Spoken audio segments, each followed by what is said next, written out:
Yeah, I'm not sure how long this video will be up. I'm not sure how long, who knows, maybe I'll be out of jail. Because I have a feeling that today, after this is posted, I might be arrested because I'm going to be going on a hunger strike in the city of Springfield, Massachusetts Police Department lobby if I can get in. There's just been a lot of corruption going all the way back to 2009. I wrote a book about some of it up to maybe 2011, which is Raw Motion and Political Repression, the true tale of Massachusetts Bohemian. I've run for office in the past, and when I did, I've faced a lot of corruption. This right here is, I'm going to be telling you about a motion that I just filed to dismiss a criminal charge that was just filed against me after they let it sit for 5 years. And the worst thing is, most people say that they're innocent, but this right here makes no sense at all. Like, even the police department that investigated the case found that there was no crime had been committed, and 5 years later that they even wrote in their paperwork that the district attorney's office had actually pushed them to actually file it against me. Well, anyways, I'm just going to read the motion to dismiss and let you guys, see what you think about it. Do you think I'm guilty? Do you think I'm not guilty? Hey, I know I'm not guilty, but, just like my book, Raw Motion, Political Repression, I've always believed in being completely upfront and honest with everyone. I don't hide the ugliness. I don't hide the scars. I'm not a perfect person, but hey, I'm just me. I'm a person that would give you a shirt off my back if I can help you. But, stuff happens. So, also what I want you to know is that this charge was completely illegally filed in the court, too, without even going to a show cause. Even without even a magistrate signing off on it. So no one from the court, even a magistrate, signed off on it. There was no show cause hearing or indictment.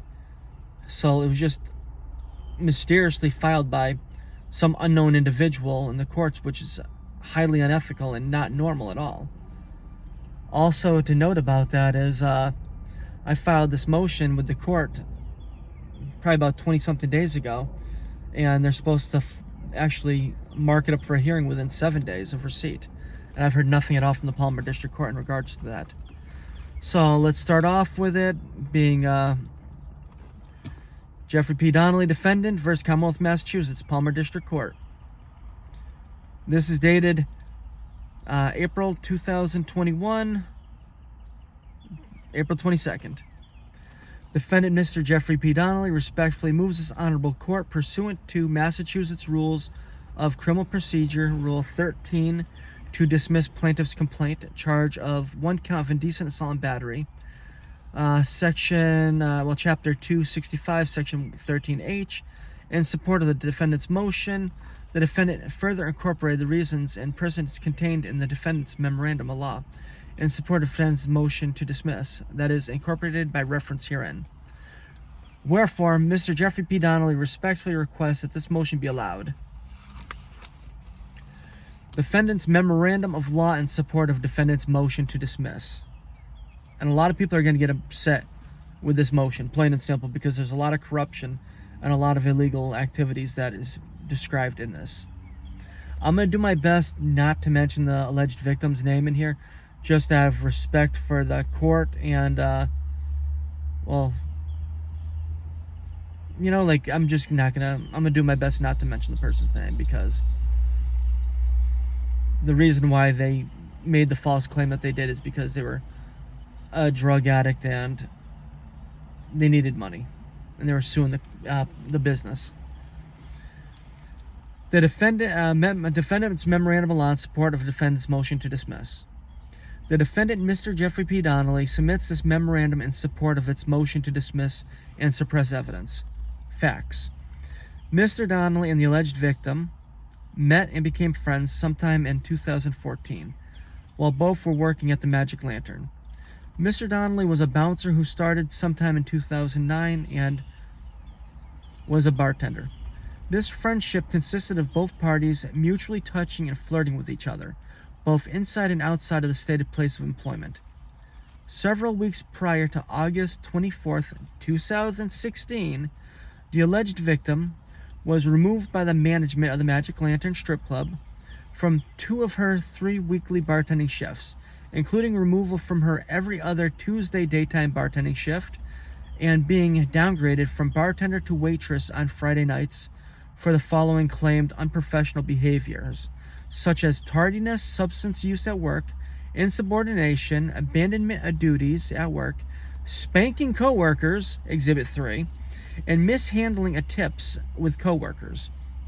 Cash register often being short, performance slipping, resulting in being left with only 1 daytime bartending shift per week, being on Wednesdays. See Exhibit 1.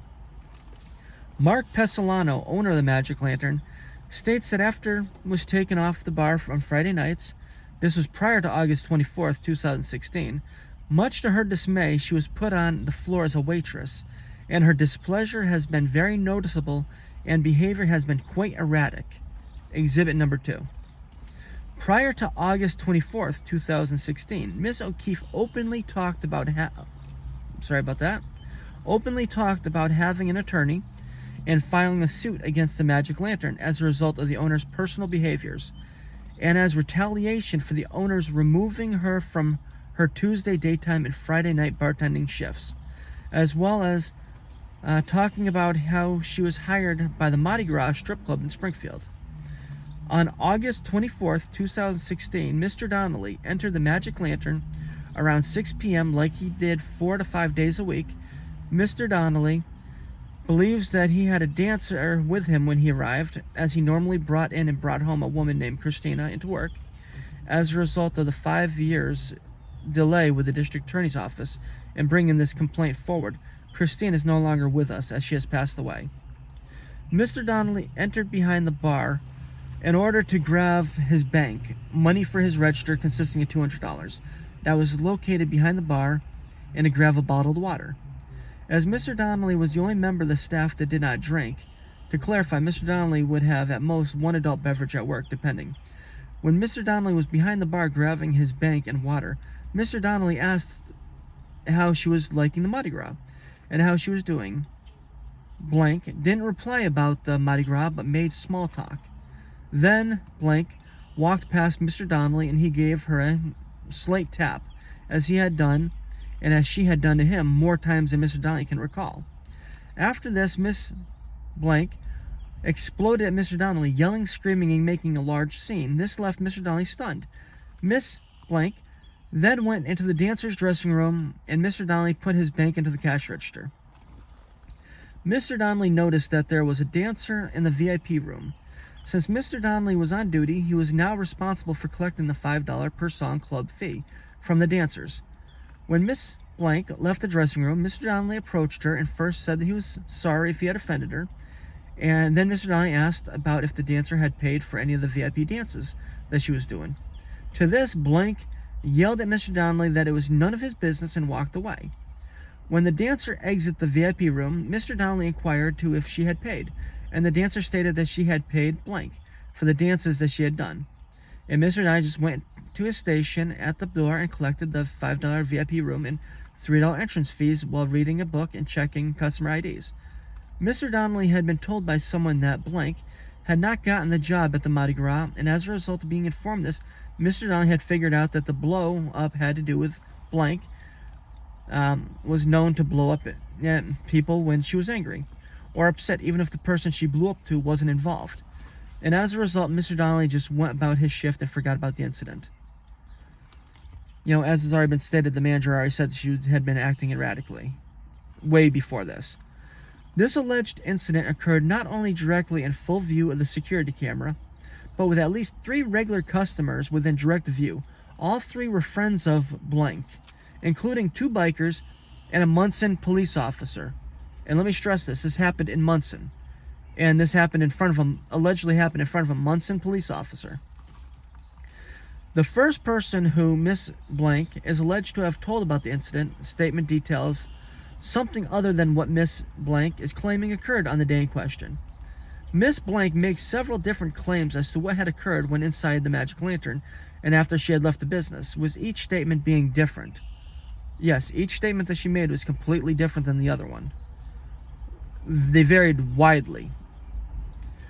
Blank, at an unknown time on August 24th, 2016, went to the Mary Lane Hospital for medical services, alleging that she was suffering major pain and thought that she was suffering a major injury, that of being her anal cavity was punctured or was ripped.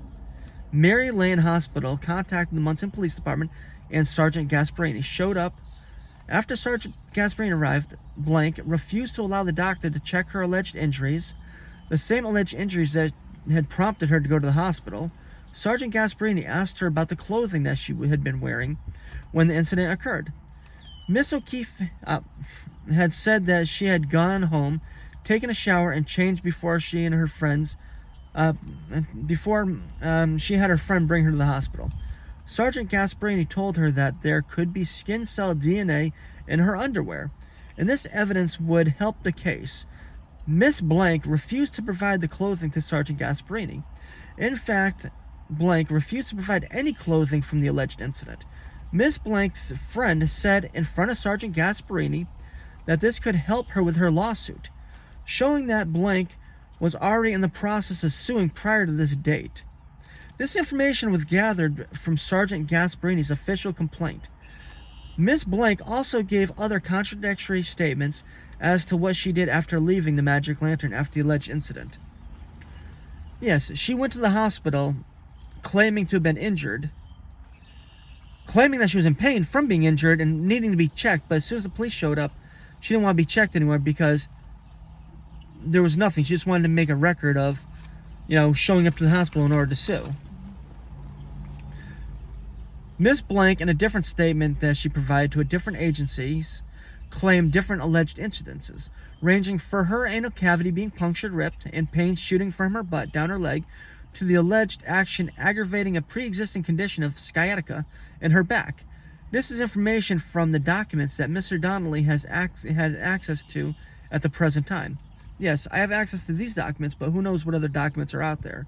So there could be even more, varied, claims. But if you look at it, sciatic pain is a lot different than a ripped anal cavity. Big time. One of them, a ripped anal cavity, you can actually see and have physical proof of. Sciatic pain, there is no proof of that pain. Kind of strange to say that when she sued the Magic Lantern through the Commission on Discrimination, she claimed pain that couldn't be proved, and she didn't even claim about any of the other alleged pain because it would have been disproved because it never happened. Miss Blank alleged that she had talked to Peter Pessolano after the alleged incident after leaving the club. What was talked about, if anything, is not mentioned or on record. It appears as if Sergeant Gasparini never asked Mr. Pessolano what Blank had said to him, nor did Sergeant Gasparini ever ask or receive a statement from Mr. Peter Pessolano. Mr. Peter Pessolano never made any mention of Blank making any complaints against Mr. Donnelly during Mr. Donnelly's shift, even though Mr. Pessolano was sitting just feet from Mr. Donnelly for around 6 or so hours prior to the Monson police arrival at after the alleged incident. Around 6 hours after the alleged incident, at around midnight on August 24th, 2016, Monson police entered the main floor of the Magic Lantern via the kitchen entrance and walked with one of the owner's managers, Peter Pessolano, into the back area of the club, where the back bar, champagne room, and office was located. After they came out of the back room, someone came to the door and notified Mr. Donnelly that the police wished to talk to him. Mr. Donnelly had no clue what they had wanted him. The police asked if anything had occurred that night, and Mr. Donnelly said no. Then the officer asked about the bartender. At that point, Mr. Donnelly said what had occurred. The officer asked if that was all, and Mr. Donnelly stated that was all that occurred. Mr. Donnelly inquired as to what was going on, and the officers refused to provide Mr. Donnelly with any details, and Mr. Donnelly went back to work. Monson Police Sergeant Gasparini states that the Magic Lantern security video footage is username and password protected. Peter Pessolano logged on and no security footage existed for this in the previous day. Mr. Donnelly had no access to the locked office, nor did Mr. Donnelly have the username or password to the security video system. Peter Pessolano and Blank were very close, in fact romantically involved for a time. Miss Blank even claimed to have a text message from Peter Pestilano claiming that Peter Pestilano and Jeff said, "Jeff is a serious problem for us, ... Exhibit 1. I'm saying that Peter Pestilano and this person were romantically involved, from what I know, from evidence that I know, what I've seen and what I've heard. I've never, watched them be romantically involved, but, just so it's not, defamation or anything like that, or slander. It's fact, what I am aware of, that they were romantically involved. Peter Pestilano had been arrested... Oh, hold on, nope. Got to go up a little bit. The Blank claims in her affidavit in her complaint with the Massachusetts Commission on Against Discrimination, numbered paragraph number 20, Mark, in quotes, Mark Pestilano essentially pitted Magic Lantern employees against each other so that they could seek to curry favors with him, ... Not only did Mark do this, but so did Peter Pestilano. The place was run very dysfunctionally, more like a frat house than a business. Peter Pestilano had been arrested at his house for an alleged sex crime a couple of years prior to this date. Peter Pestilano had constantly talked about this and his displeasure of having to hire the alleged victim's friend as a result of the alleged victim's friend's willingness to contradict what the alleged victim had claimed. The Magic Lantern hired the alleged victim's friend after originally telling her that they were not interested. Realistically, I don't think that she should have been a dancer.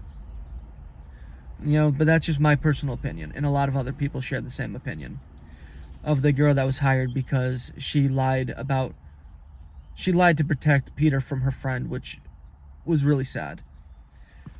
Once again, Mr. Peter Pestilano did not like Mr. Donnelly, nor did Mr. Peter Pestilano want Mr. Donnelly to work at the Magic Lantern after November 12th, 2015. And this was widely known within the Magic Lantern. Mr.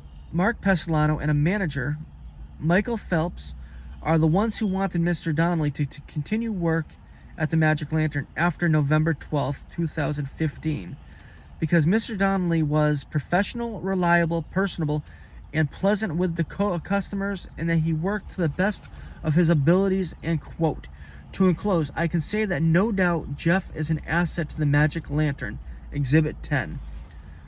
Those words are not from me. Those words are from the owner, Mark Pestilano, as well as the manager, Phil.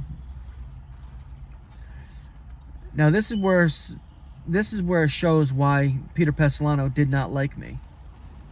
I wasn't going to sit there and just allow them to violate people and kill people, actually.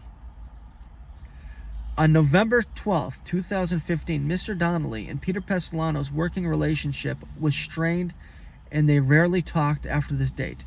Mr. Donnelly stated that Peter Pestilano killed a young woman who committed suicide in front of the Magic Lantern. Peter Pestilano refused to allow the young woman to leave the club until she paid the DJ $30. At the same time, the manager on duty, who was extremely intoxicated, was berating the young woman to the point where Mr. Donnelly had to step in and risk his job to get her out of the club, only to have the manager turn the young woman against Mr. Donnelly. Earlier in the night, Peter Pestilano and the manager ordered Mr. Donnelly to bring the woman's bag into the kitchen to search it for a wallet. Mr. Donnelly refused and told Peter if he was going to search her bag that he should have the floor bouncer go get her and search in front of her. Peter Pestilano stated that he was the owner and could do whatever he wanted to do.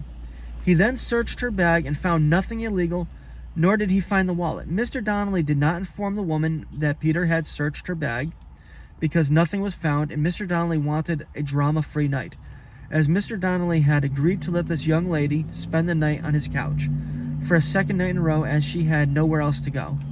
And her boyfriend promised Mr. Donnelly that she was going to be going into the rehab the very next day. As Mr. Donnelly was leaving with the young woman, the manager stated that they had found a needle cap in her bag and called her a junkie. To this, the young woman looked at Mr. Donnelly and said, "You were the only one in here that I trusted," and that she no longer trusted him. Then she walked out the back door. Mr. Donnelly told Peter that he needed to go talk to her, that Peter needed to tell her that she was not fired and that she didn't owe the DJ $30. Then that Peter needed to tell her whatever she needed to do to get her to calm down. Then the young lady's boyfriend called Mr. Donnelly and told Mr. Donnelly to give her his phone and he would get her to calm down and get in Mr. Donnelly's car. Mr. Donnelly then got in his car and found her after she was hit by a car. Mr. Donnelly called 911 and did all he could for the young lady until ambulances took her to the hospital. Peter kept on calling and texting Mr. Donnelly, telling Mr. Donnelly not to talk to the police. Mr. Donnelly had no intention of ever going back to work at the Lantern until he found out that Mark and Peter Pestilano, along with the manager, were spreading false rumors. The only reason why Mr. Donnelly came back to the work at the Magic Lantern was to be around to tell what really happened, if and when her family decided to sue or seek answers. See exhibits number 5 and number 6. I believe 5 or 6, one of those is the lawsuit that I filed against Magic Lantern with their reply, detailing everything that happened, which is, it's sad. It really is, because that girl did not deserve to die. She was a lost soul. She was beautiful. She was a beautiful young woman. You know, she was, it should never have happened. Mr. Donnelly has always done everything he can to help or watch out for those who are in bad situations. Mr. Donnelly did not work at the Magic Lantern for the money or to see nude women. Mr. Donnelly was making under minimum wage. See exhibit number 5. Mr. Donnelly worked at the Magic Lantern because he wanted to use his education in order to help an at-risk population. Mr. Donnelly's degrees are in criminal justice and psychology. See statements from people, exhibits number 11. These are statements from people that I've helped and such. On August 25th, 2016, Sergeant Gasparini states in his narrative that, quote-unquote, I spoke to Donald Emerson. I requested that he provide a narrative about what he recalled from last night. He agreed and completed one, in quotes. Sergeant Gasparini fails just as blank failed to inform the reader that Mr. Emerson is a Monson police officer. Also to note, no statements by Officer Emerson are included by reference here by Sergeant Gasparini, nor have they been included within this complaint. That's major, because that actually is evidence that should have been included with the documents that were provided to me. But I've been told that they've been lost or deleted, along with the video footage of the interrogation, while the voluntarily video and audio recorded statements that I gave as well as the other person gave, several times actually, each of us, and they've all been deleted because the police didn't figure that there was a crime having been committed here, so they deleted the documents. On August 25th, 2016, Sergeant Gasparini states in his as Monson police officer, also note statements are included by reference here by this, nor have they been included within this complaint. Yeah, I already read that. On August 25th, 2016, Mr. Donnelly went to the Monson Police Department and gave the first of several audio and video statements, as well as providing the sergeant text messages showing the relationship that Mr. Donnelly and blank had. Also, blank also allegedly partook in several audio and video interviews. On April 2nd, 2021, Mr. Donnelly was informed by the Monson Police Department that these video interviews had been deleted, as the Monson Police Department only had a limited amount of digital storage space. On August 25th, 2016, blank made a written statement at the Monson Police Department filled with outright lies and contradictory statements. Blank does in fact have a history of lying about being assaulted, as she claimed of being driven off the road on another day, having her head smashed against her car by her ex-boyfriend. Later, when Mr. Donnelly brought these incidents up to her, she didn't recall them. And from what Mr. Donnelly had been told, blank has also been convicted for insurance fraud.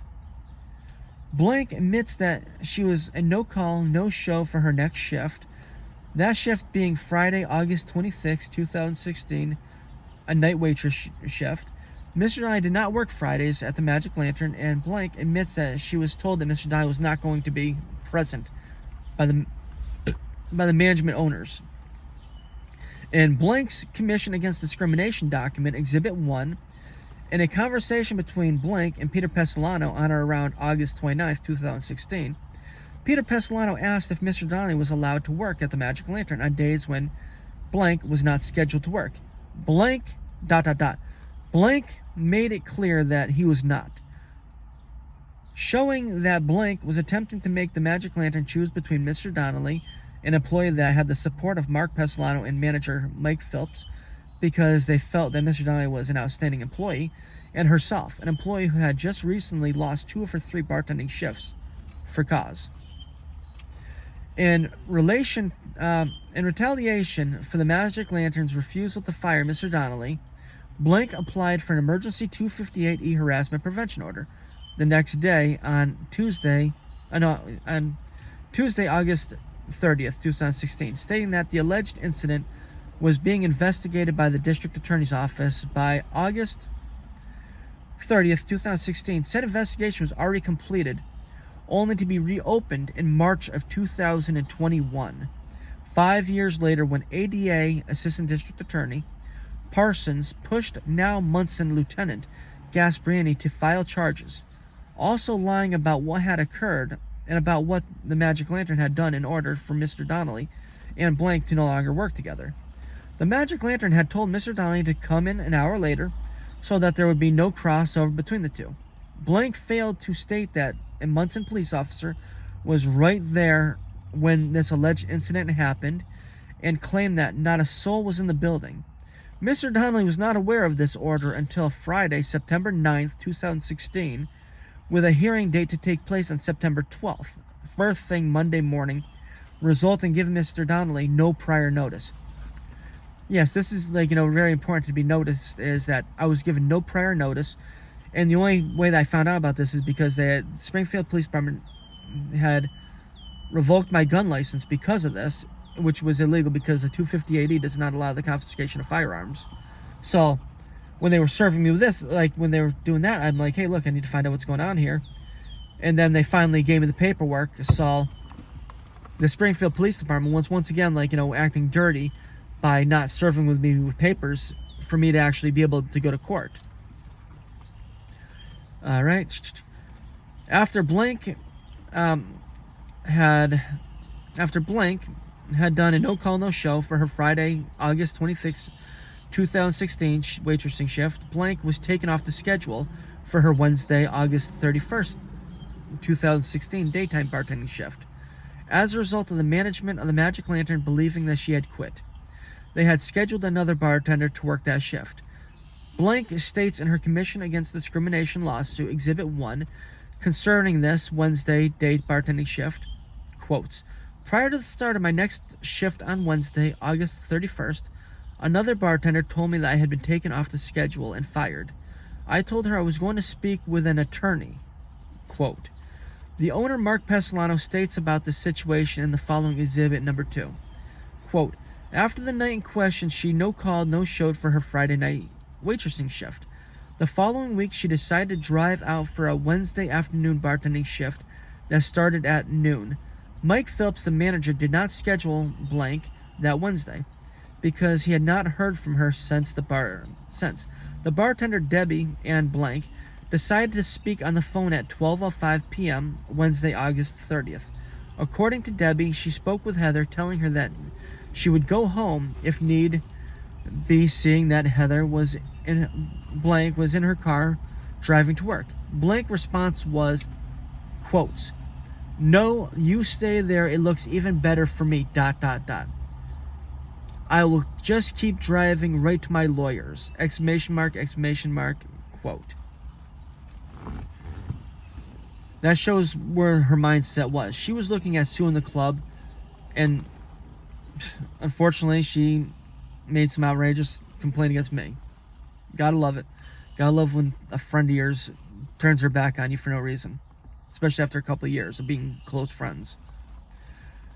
On Friday, September 9th, 2016, Mr. Donnelly found out that he had a harassment prevention order issued against him and went down to the Springfield Police Department and was finally served with the 258E harassment prevention order. It took Mr. Donnelly's refusal to leave the building in over half an hour until they actually provided him with this order. Yeah, I actually filmed it too. The first thing Monday morning on September 12th, 2016, Mr. Donnelly went to the Belchtown District Court for the harassment prevention order hearing. Mr. Donnelly was unsure of what was being claimed because no one was telling him what blank was claiming. The only thing that Mr. Donnelly was hearing was that blank was claiming that Mr. Donnelly had lifted her up by her anal cavity, and Mr. Donnelly was in disbelief and thought that someone must have made it up. During said hearing, blank starts out by alleging that Mr. Donnelly is always acting inappropriate, as she stated in her statement to Sergeant Gasparini. But wherein, when she talks to and gives a statement to Sergeant Gasparini, that she states that she wanted nothing to do with Mr. Donnelly and always kept her distance from Mr. Donnelly. During this hearing, Mr. Donnelly, see Exhibit number 4, quotes, Mr. Donnelly, I have text messages. I have ... Miss O'Keefe, yeah. I'd like to see them because I know for sure that there's ... Jeff.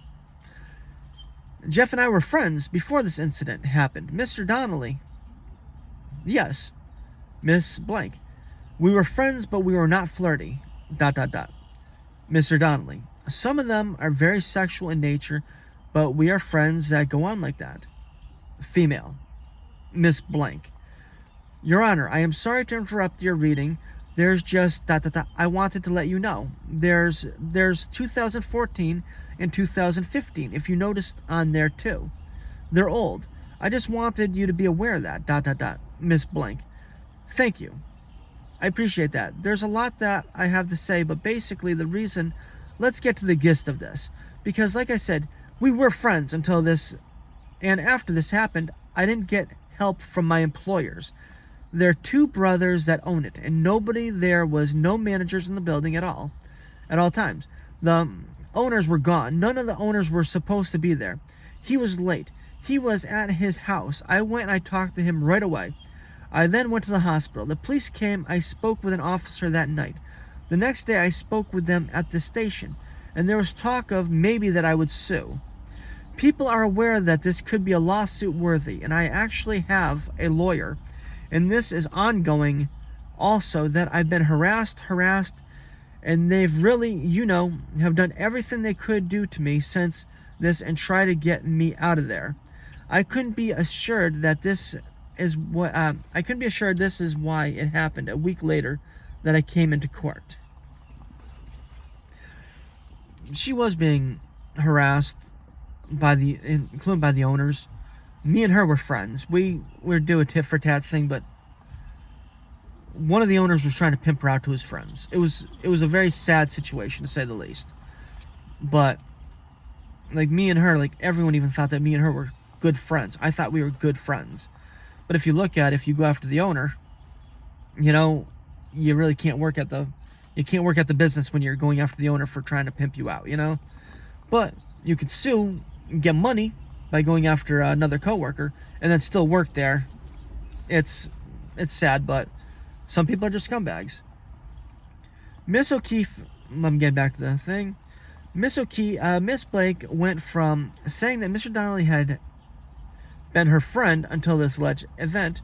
Then she went on a rant about how the owners of the Magic Lantern had treated her, but the management of the Magic Lantern had took her shifts away from her prior to the alleged incident with Mr. Donnelly, her so-called friend, and someone who had nothing to do with her losing her shifts.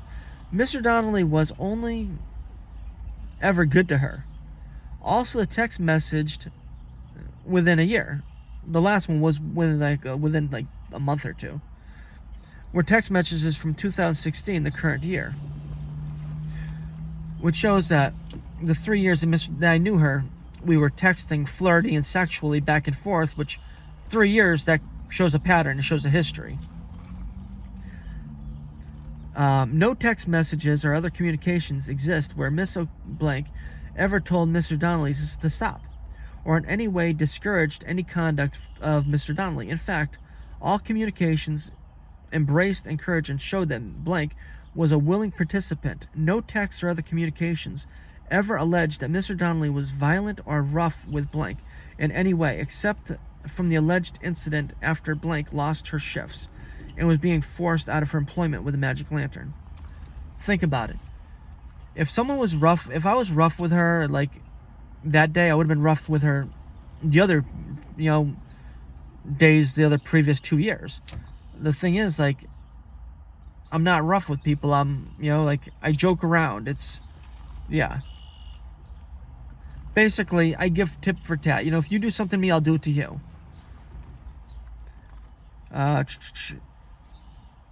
On September 12th, 2016, as soon as the judge ruled in Miss Blank's favor, also a judge who has since been removed from the bench for unethical and illegal activities, not involving me, but, like, I guess he was having sex with people that were working with the court or domestic violence advocates or something like that. He told Mr. Donnelly that as long as blank was working at the Magic Lantern, that he would not be able to work there. With Mr. Donnelly's letters from Mark Pesolano and the manager Phil attesting to how how Miss Blank was losing shifts because of her actions and was on her way out, and that Mr. Donnelly was a great employee, it was a sure thing that with the order that the Magic Lantern would choose Mr. Donnelly over blank, and as a result, this would provide blank with more ammunition for a discrimination lawsuit. But when Mr. Donnelly left the courthouse that day, Mr. Donnelly called up Mark Pesolano and told him that the judge said that Mr. Donnelly could not work there anymore, thus not allowing Mark Pesolano the choice, as Mr. Donnelly was done with the Magic Lantern. Now, see, I was finished with them after Peter Pesolano, caused the girl to commit suicide, then intimidated me to keep quiet about it, because, basically, I was waiting for the family to sue, and also, I was also trying to get a letter of recommendation before I left there, because I didn't want to leave there after like 6 or 7 years with no letter of recommendation. At least with a letter of recommendation, I would have actually been able to show another business and say, hey, look, I've been a bouncer for this many years. If you want to hire me. Okay. All right. Miss Blank filed a complaint with the Massachusetts Commission Against Discrimination, Exhibit 1, on October 4th, 2016, claiming that the Magic Lantern had retaliated against her by taking her off of her every other Tuesday daytime shift and removing her from her Friday night bartending shift, and instead scheduling her as a waitress on Friday nights, as a result of Blank's filing a harassment prevention order against Mr. Donnelly. Miss Blank claims that she was making a lot less money, as she had been averaging $600 per week prior, when she was working as a bartender on Friday nights and a bartender every other Tuesdays. This allegation is false, as Miss Blank had been removed off of these shifts weeks prior, weeks prior to her alleged encounter with Mr. Donnelly. As is stated in Sergeant Gasparini's statement from the night in question, being August 24th and 25th. Miss Blank states in her affidavit, Exhibit 1, quotes, Mark Pesolano essentially pitted Magic Lantern employees against each other so that they would seek to curry favors with him. Quote, this statement makes it seem like Miss Blank went after Mr. Donnelly expecting to regain her every other Tuesday and Friday night bartending shifts back, and was upset that they were not given back to her. Blank stated that she believes that Mark Pesolano received the Massachusetts Commission Against Discrimination paperwork on or around October 18th, 2016, and her next shift was on October 21st, 2016, being a Friday night waitressing shift. Mr. Donnelly was told that Mr. Mark Pesolano was in the back room entertaining his friends during Miss Blank's waitressing shift, and that Mr. Pesolano had directed her that he did not want her to go back there while he was entertaining his friends. Then when Mark Pesolano settled his tab with the bartender and tipped the bartender, that Blank lost control and started yelling and berating him, as well as telling everyone that she was suing him Mark Pesolano was extremely intoxicated and told her to leave. And then she said, "Am I fired?" And he just said, "Just get the fuck out of here." Miss Blank states in her commission complaint, Exhibit 1, paragraph 16, "When I arrived at work on October 21st, 2016, Mark Pesolano was very hostile to me. In an ensuing argument, he told me to leave. I asked if I was fired, and he responded, 'Yeah, you're fired. Get the fuck out.'" Paragraph number 19. Quotes, "Mark Pesolano was often intoxicated at work, which affected his ability to appropriately manage the Magic Lantern. He was intoxicated on the night of October 21st, 2016, when he fired me." Quotes.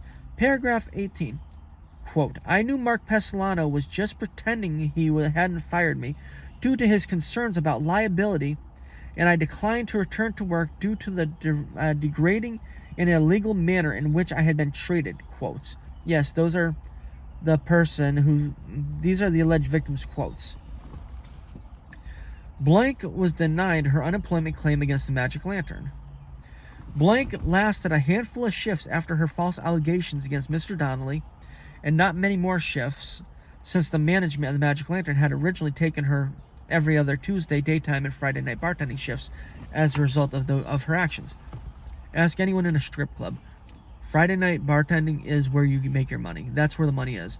Daytime shifts, not so much, but if you get a Friday night bartending shift in a strip club as a bartender, you're making money. Waitresses, not so much, especially at the Magic Lantern. That wasn't really a busy club, because you're competing with the bartender, where people are sitting at the bartenders, the regulars. Mr. Donnelly's actions during his employment at the Magic Lantern pale in comparison to the conduct that took place in the club. Also, Mr. Donnelly only touched those who touched him and was never aggressive or forceful with women. See Exhibit number 11. The Magic Lantern was a strip club where the touching of coworkers and that of customers was a rather common occurrence. Any touching that Mr. Donnelly had done in the Magic Lantern was only with those who had touched him first. If Mr. Donnelly would have caused him to be ostracized as the Magic Lantern was treated more as a frat house than as a place of business, not only by the owners but by the regulars and most of the employees. Oh yeah, it was bad. It was bad, but sometimes it was bad in a good way. It was crazy. It was like a giant party with criminal things happened to. Unfortunately, within a couple of months of being fired from quitting the Magic Lantern, Miss Blank came into Mr. Donnelly's new place of employment. You can't make this shit up. Mr. Donnelly was a server, looking for a job as a server or bartender. Blank even parked next to Mr. Donnelly's car, a very unique vintage Mustang. After she left, Mr. Donnelly told his manager that if they hired her, that he would not be able to work there and would have to quit. Upon hearing this, Mr. Donnelly's managers tossed Miss Blank's information right in the trash. When the year renewal for the harassment prevention order came up for renewal, Mr. Donnelly showed up and Blank did not, and it was not continued. On March 25th, 2021, in the middle of a global pandemic, Hamden County Assistant District Attorney Dana Parsons contacted Lieutenant Nicholas Gasparini and advised him to file charges against Mr. Donnelly.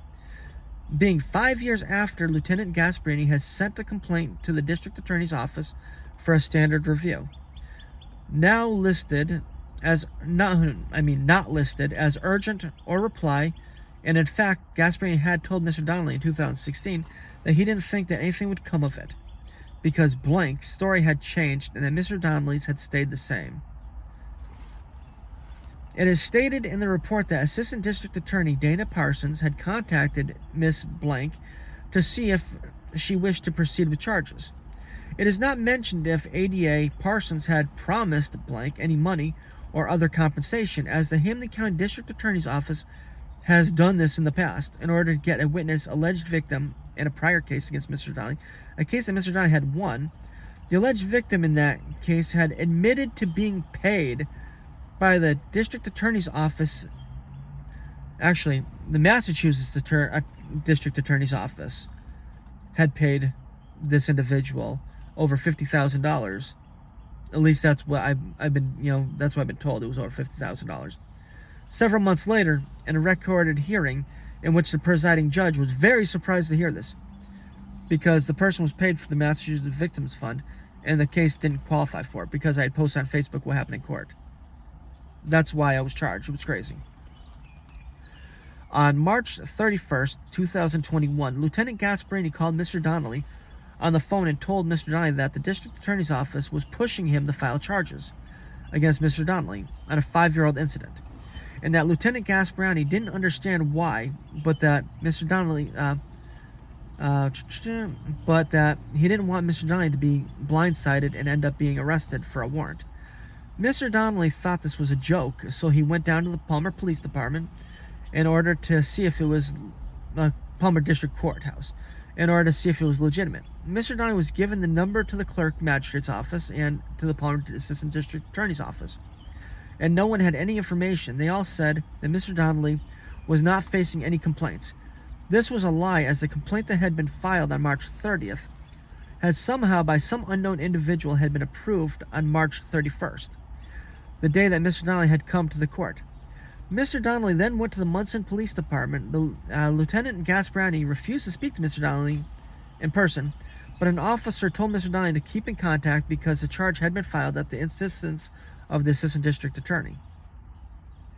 On Friday, April 2nd, Mr. Donnelly was contacted around 10 a.m. in the morning by a Monson police officer who asked Mr. Donnelly if he knew that he had an arraignment scheduled at 9:30 a.m. that day. Mr. Donnelly stated that he had not been aware.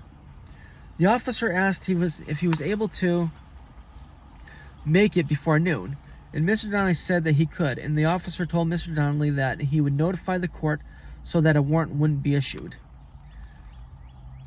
Mr. Donnelly is aware of how the court is supposed to operate, as he had faced a number of false charges brought by the Hampden County District Attorney's Office in the past, and Mr. Donnelly is aware that it is the courthouse's responsibility to contact the defendant and inform them of when an arraignment is scheduled for.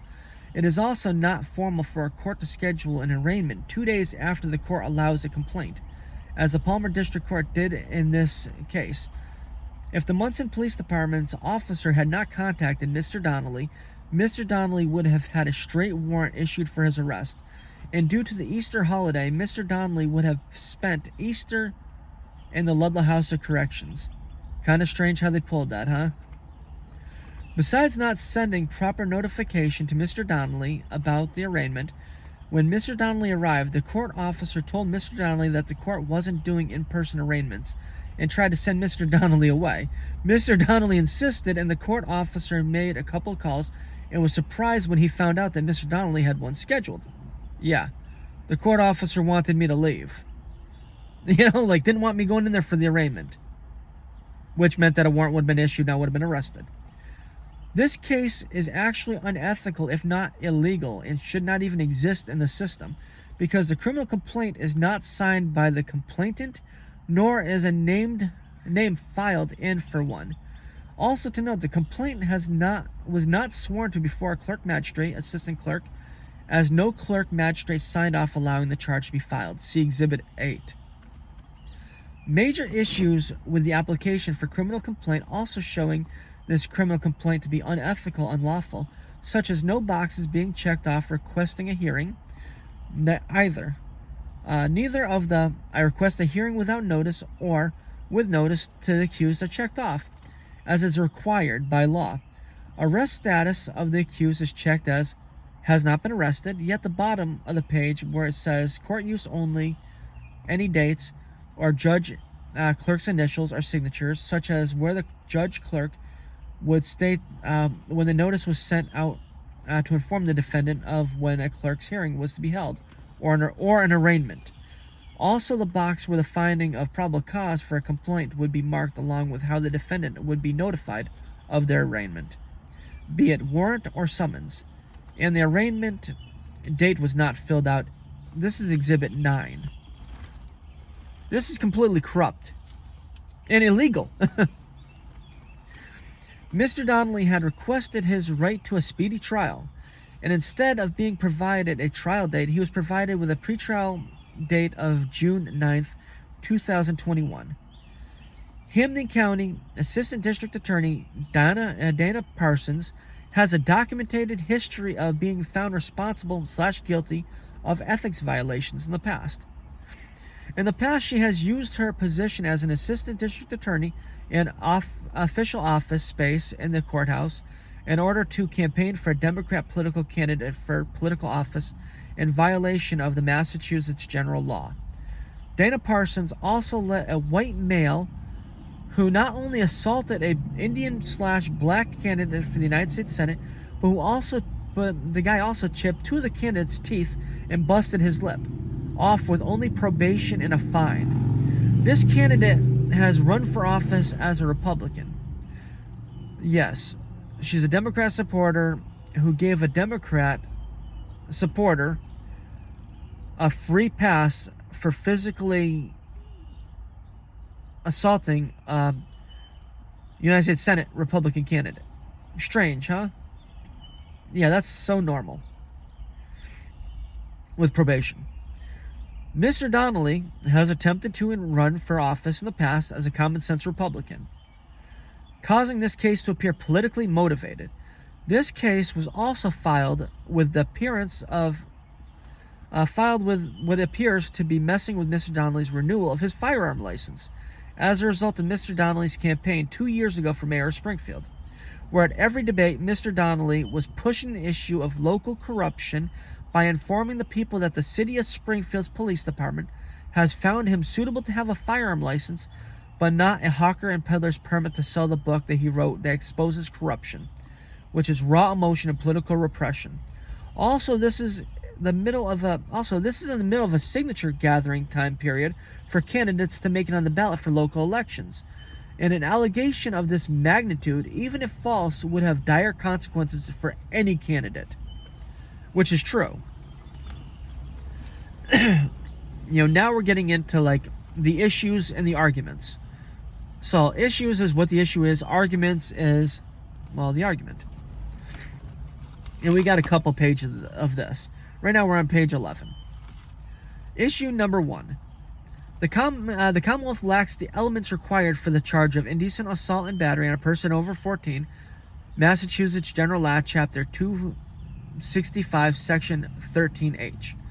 Miss Blank claims that her and Mr. Donnelly were friends up until August 24th, 2016, and that Mr. Donnelly was acting in a manner that Blank claims that Mr. Donnelly always acted in prior to August 24th, 2016, when it came to Mr. Donnelly and Blank.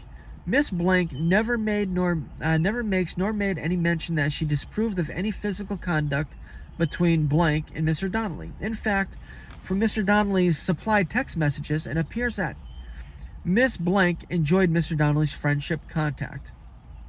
Actually, the fact that she even tried to kiss me one day, but I didn't trust her kissing me because I just didn't trust, So I actually held her head back by her hair so she couldn't kiss me. Like, I'm just very particular who I kiss. Argument number 1. Even though Blank claimed to Sergeant Gasparini that she had never had any physical relations and was not friends with Mr. Donnelly in both August 24th and 25th, 2016 exhibits, Miss Blank's sworn testimony during the 258E harassment prevention order hearing held in Belchtown District Court in September of 2016 states the opposite in it. See exhibits. Miss O'Keefe, attempted to claim that she was not friends or flirty with Mr. Donnelly until Mr. Donnelly made mention that he had text messages between the two. Blank didn't know what the text messages that Mr. Donnelly had said, and then admitted that her and Mr. Donnelly were friends up until the alleged incident of August 24th, 2016. But Blank then stated that her and Mr. Donnelly were not flirty. After coming back from a break that was given by the court for her to read those, so she could calm down and read the text messages with the assistance of a court victim witness advocate, Blank responded to the text messages was that some of them were old from 2014, 2015. She didn't make any mention of the flirtiness because she was already lying about it. And that's what they were all flirty from all 3 years. Yes, some of these text messages were old, from 2014 and 2015, but some were also from the current year, being 2016. In fact, the most recent one was from around a month prior to this alleged incident, wherein wherein they met up outside of work. Many of them were in a sexual nature and talking about Mr. Donnelly touching Miss O'Keefe's vagina and about Miss Blank pinching Mr. Donnelly's nipples. And she also touched other places too. We just weren't talking about it on text messages. There was one text message of this over 3 years, you know? So yes, she was touching me places too. The person who Mr. Donnelly and Miss Blank are referring to as always catching them, was the floor bouncer. When he would be taking a break, he would always catch Mr. Donnelly and Blank hooking up at the club. In the text messages, you see Miss Blank laughing, sending smiley and kissy emojis in her reply to Mr. Donnelly. And Mr. Donnelly even sent to Blank a picture of his closed crotch, and to this, Blank doesn't appear to be upset, but instead replies with a laugh out loud, only to have Mr. Donnelly reply to her with, quote, "A bulge is no laughing matter," quote. Only to have Blank reply with the following, quote, "No, it's a good matter." Quote, Mr. Donnelly and Blank's sexual and playfulness ended without notice unexpectedly on August 24th, 2016, when Blank started lying about her and Mr. Donnelly's relationship and lied, claiming that Mr. Donnelly went up her skin-tight, knee-high skirt and lifted her up 2 inches with a finger in her anal cavity with the intended purpose of filing a lawsuit against her employer. Also being an employer who had just about 2 weeks prior had taken 2 of her 3 bartending shifts away from her, and that she would later claim to the Massachusetts Commission Against Discrimination that they were taken from her after she made the complaint against Mr. Donnelly, which is false, which is perjury, which is a crime, which it's a miracle she's not facing charges for perjury and making false statements and complaints to the court, to police. Those are crimes. Those are felonies. Mr. Donnelly was never aggressive with Miss Blank. Mr. Donnelly was always gentle with Blank. On the other hand, Miss Blank was more aggressive. Mr. Donnelly would give a little tap every now and then on the side of Miss Blank's in the manner that you see sports players tap each other, wherein Blank would sneak up and pinch Mr. Donnelly's nipples. They were friends. Mr. Donnelly never told Blank to stop, and Blank never told Mr. Donnelly to either. If Blank would have told Mr. Donnelly to stop, or that she was no longer interested in playing around Mr. Donnelly would have stopped. But instead, she lied about what had occurred and even lied that her and Mr. Donnelly had even been friends in order to file a suit against Magic Lantern. Yes, so besides lying about us being playful, touching each other, you know, and dude, when you get your nipples squeezed, that fucking hurts. That does hurt. And she did that, you know, when she did that, that hurt. And lying about us being friends and stuff in order to sue, it's like, yeah. Mr. Donnelly is respectfully requesting that this case be dismissed because, given the above reasoning, it is highly improbable that what Blank is claiming is true, because someone doesn't, after a matter of 3 years of friendship, then out of the blue go and try and physically harm someone that they are friends with. And realistically, what she is claiming, that's not playing around or anything like that. That's actually physically harming someone. You know, that's just not right. Issue number 2. Miss Blank claims in her statement that this action happened in direct view of the Magic Lantern's video surveillance system and in front of Donald Emerson, as well as 2 other customers. Miss Blank and Sergeant Gasparini failed to mention in their statements that Donald Emerson is a Monson police officer.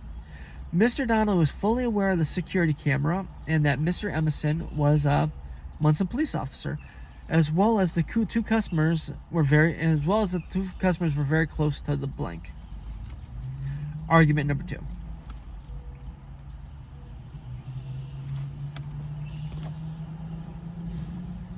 Okay.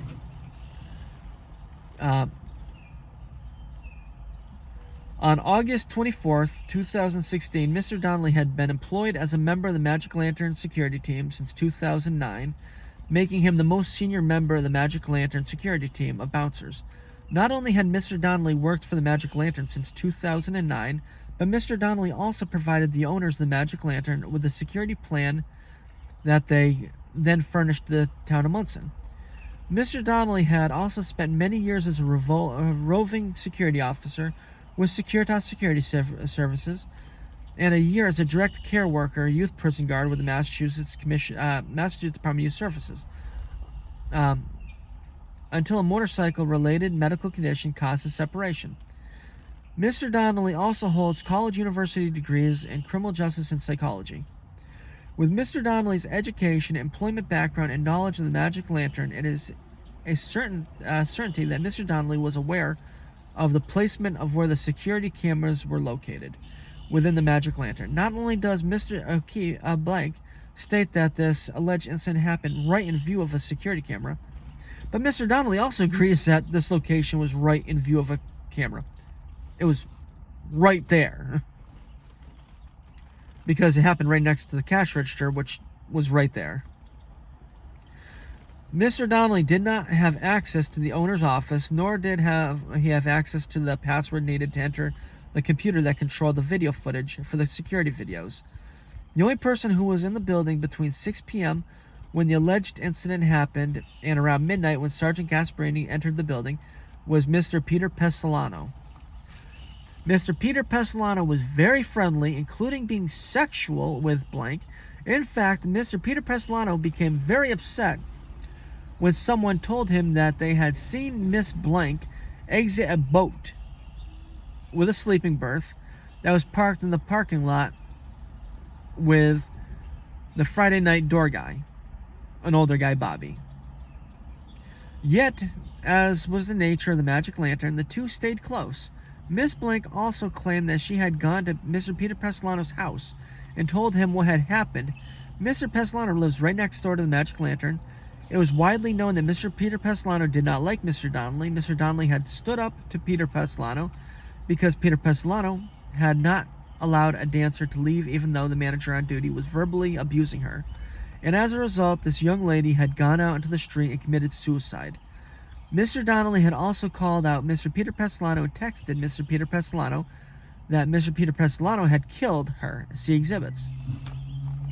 Miss O'Keefe also states that Peter Pestilano did not like Mr. Donnelly. See Miss O'Keefe Blank's Massachusetts Commission Against Discrimination document in the exhibits.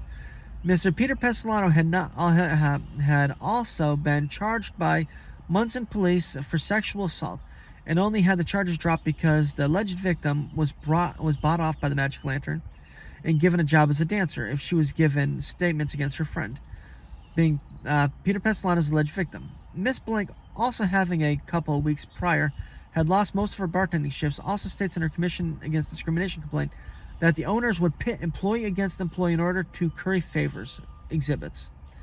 It is very likely that Mr. Peter Pestilano had informed Miss O'Keefe that blank that the area was under video, then watched the video, and after seeing it would have proved blank story false that Mr. Peter Pestilano then deleted the video footage of the night before and that day, as well as turning off the camera before the Monson police arrived, as he had experiences of his own sexual assault case and knew that they would be requesting the video footage and that Mr. Peter Pestilano would be able to use this situation in order to talk his brother and partner Mark Pestilano into firing Mr. Donnelly. As a result, as long as the Magic Lantern took corrective action under the law, they would not be held liable for any alleged conduct. So it is highly likely that Mr. Peter Pestilano was working with blank in order to compel Mark Pestilano to terminate Mr. Donnelly's employment, and that blank believed that she would be granted her former bartending shifts back if she went after her alleged friend, Mr. Donnelly. When blank was not provided her shifts back after making her complaint against her alleged friend, Mr. Donnelly, that is when blank made her complaint with the Massachusetts Commission Against Discrimination, losing her shifts, claiming that she had lost them as a result of making the police report against Mr. Donnelly, even though The record and exhibits proved that she had lost them several weeks prior to her making the complaint. Blank claims that this happened right in front of one of her friends and Magic Lantern regulars, Mr. Donald Emerson. Mr. Donnelly was well aware that Mr. Emerson was a Monson police officer. They were acquaintances. Mr. Donnelly knew that he was a Monson police officer, and Mr. Emerson knew that Mr. Donnelly was a bouncer. Mr. Donnelly didn't have Mr. Emerson's phone number, and Mr. Emerson did not have Mr. Donnelly's, but Mr. Emerson was close with Blank. It appears that Blank attempted to play on her friendship with Officer Emerson in order to boost her claims against Mr. Donnelly by having her outburst directly in front of Officer Emerson. It appears that Officer Emerson saw what had happened and that Mr. Donnelly had not done what Blank had claimed and took no action. If Officer Emerson would have had any reason to believe that Mr. Donnelly had violated Blank, the least that Officer Emerson would have done was talk to Mr. Donnelly about the issue. But more than likely would have arrested Mr. Donnelly for committing a felony in front of him, as Officer Emerson was and is a Monson police officer, and the Magic Lantern is located in Monson, being in its jurisdiction, you know? Mr. Donnelly is respectfully requesting that this case be dismissed because, given the above reasoning, it is highly improbable that what Miss Blank is claiming is true, especially seeing that she is claiming it to have happened in full view of someone that Mr. Donnelly knew to not only be a Monson police officer, but a good friend of Blank, who also took no action but did not even talk to Mr. Donnelly about it, and the fact that it is alleged to have occurred directly under a video camera that Mr. Donnelly was aware of. Now we go down to issue number 3. Miss Blank lied to Sergeant Gasparini about the type of relationship that she had with Mr. Donnelly and to what had occurred on the night of August 24th, 2016. I want to stress this. No matter what our relationship was, it does not give approval for people to hurt people. The reason why this is being mentioned is for the simple fact that it shows a history of falsehoods and lying. You know, that's the main thing. Falsehoods and lying. You know, it is, so argument number 3. It is already known and documented that by Sergeant Gasparini in his statement from that night of August 24th, 2016, that Miss Blank had lost 2 of her 3 bartending shifts per week prior to August 24th, 2016. These are shifts that Blank alleged that she lost only after the alleged events of August 24th, 2016, and used as the basis of her Massachusetts Commission on Discrimination complaint. See Exhibit 1 against the Magic Lantern. It is also documented that Blank had retained an attorney to sue the Magic Lantern, her employer, prior to the night in question. Blank's friend and her were talking about her attorney in front of Sergeant Gasparini in the hospital, and Blank had been talking about suing the Magic Lantern when she would be at work at the Magic Lantern prior to August 24th, 2016, after she lost her bartending shift.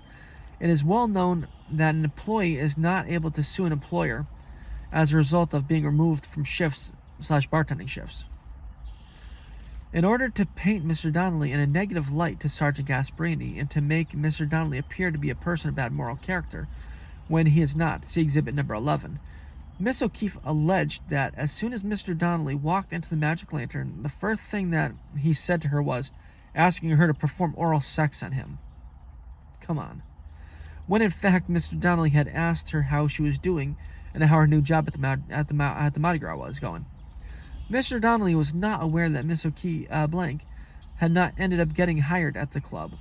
What Mr. Donnelly is claiming was said during their conversation makes more sense than what Blank is claiming was said, given that during Blank's 258E harassment prevention order hearing, Exhibit number 4, Miss O'Keefe testified only after being informed that Mr. Donnelly had copies of text messages between the two.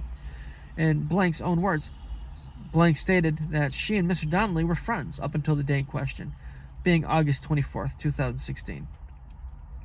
Blank even attempted to claim that they were not flirty, but only changed her story after she read the text messages that Mr. Donnelly had supplied between the two. Then Blank claimed that the messages were old, even though the text messages conversations took place in 2014, 15, and the current year 2016, 2 months prior to August 24th, 2016. In fact, Mr. Donnelly and blank were friends who were sexual and flirty. See exhibit number 12. With each other for several years leading up to August 24th, 2016, when blank was in the process of being fired from the Magic Lantern as a result of her behaviors and turned against Mr. Donnelly. If blank had considered Mr. Donnelly as a friend of hers, as she admitted, and with Mr. Donnelly considering her to be a friend as well, it makes most sense that they would have had a friendly conversation upon greeting one another. You know, it's like, hello, how you doing? Not suck my dick. You know, come on. How many times you walk up to your friend? Blow me! Or is it more likely to say, how's your new job? Think about it, it only makes sense. It's common sense. Blank had stated the following in her Monson Police Department voluntary statement on August 25th, 2016. This is why I wish I had the video footage, you know, from the, you know, that they had that they deleted. Because who knows what she said in the numerous other ones. Quote, I have not had any interactions with Jeff in the past. I met with him once and was shooting a gun in a wooded area. He did try and kiss me. I told him that I had to go back and we left. Jeff is constantly saying crude things to the girls. He is also constantly touchy-feely. Most of the girls see him as perverted and not good. He has grabbed me quite a few times at the Magic Lantern. He is constantly asking for hugs in his booth, and I learned to stay away from him. He has grabbed my boobs and grabbed my butt. Over time, I just kind of put up with it, but I've learned to stay away from him. Quote. Which would make sense if she was not claiming that we were friends, you know, but she's claiming that we're friends, so this kind of makes no sense. The above statement is false. Miss Blank started working at the Magic Lantern in June of 2014, Exhibit 1, around 5 or so years after Mr. Donnelly, at which time Mr. Donnelly and Blank became fast friends, if not more. As a result of Mr. Donnelly having upgraded to a new phone in December 2014, Mr. Donnelly was unaware that on 2025, Mr. Blank sent Mr. Donnelly a text message wishing him a Merry Christmas.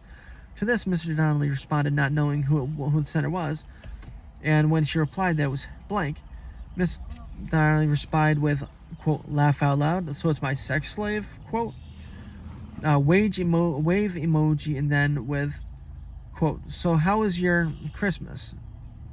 Quote, to this, Blank replied, ha ha ha, exclamation mark, exclamation mark, good, thanks, yours? On Valentine's Day, 2/14/15, Blank messaged Mr. Donnelly, quote, happy Valentine's Day, with a smiley face.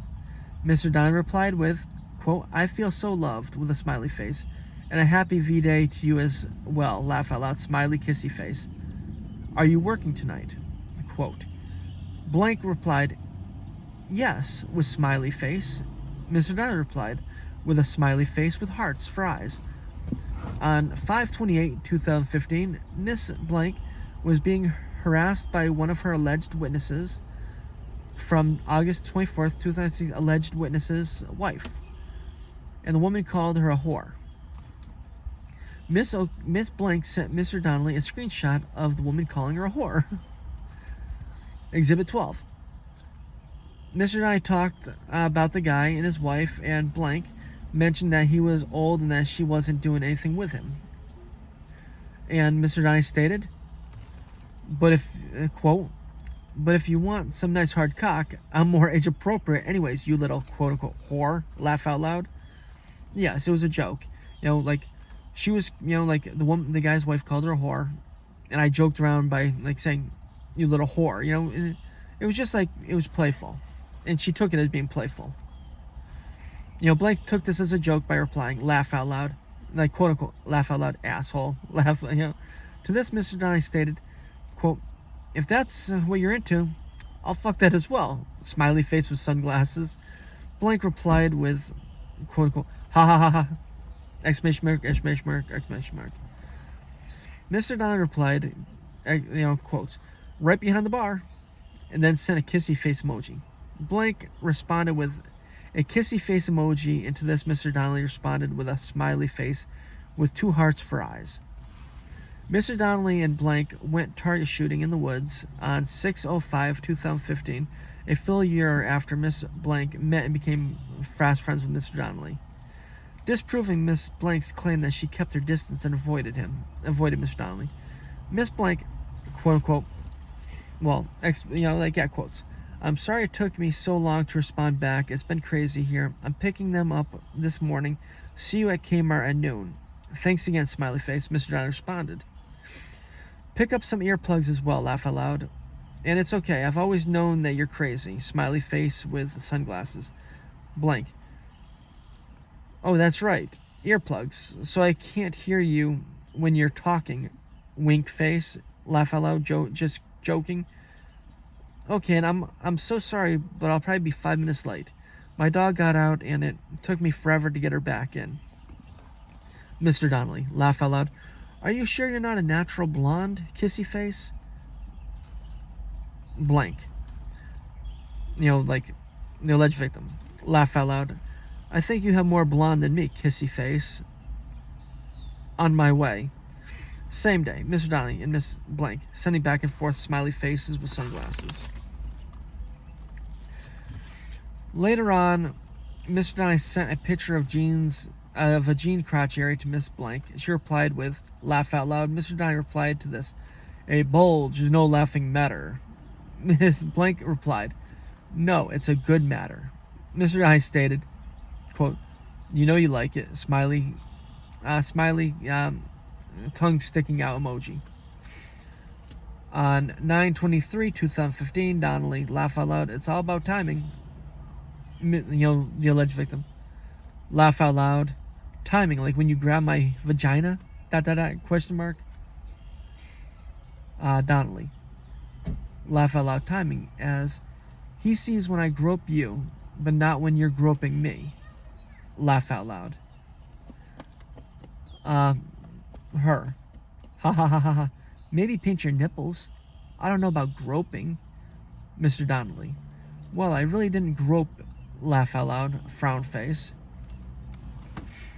On June 28th, 2016, Blank and Mr. Donnelly met up just a couple months prior to the alleged events on August 24th, 2016, to hang out. Miss Blank, I'll be on my way in a second. Mr. Donnelly, okay.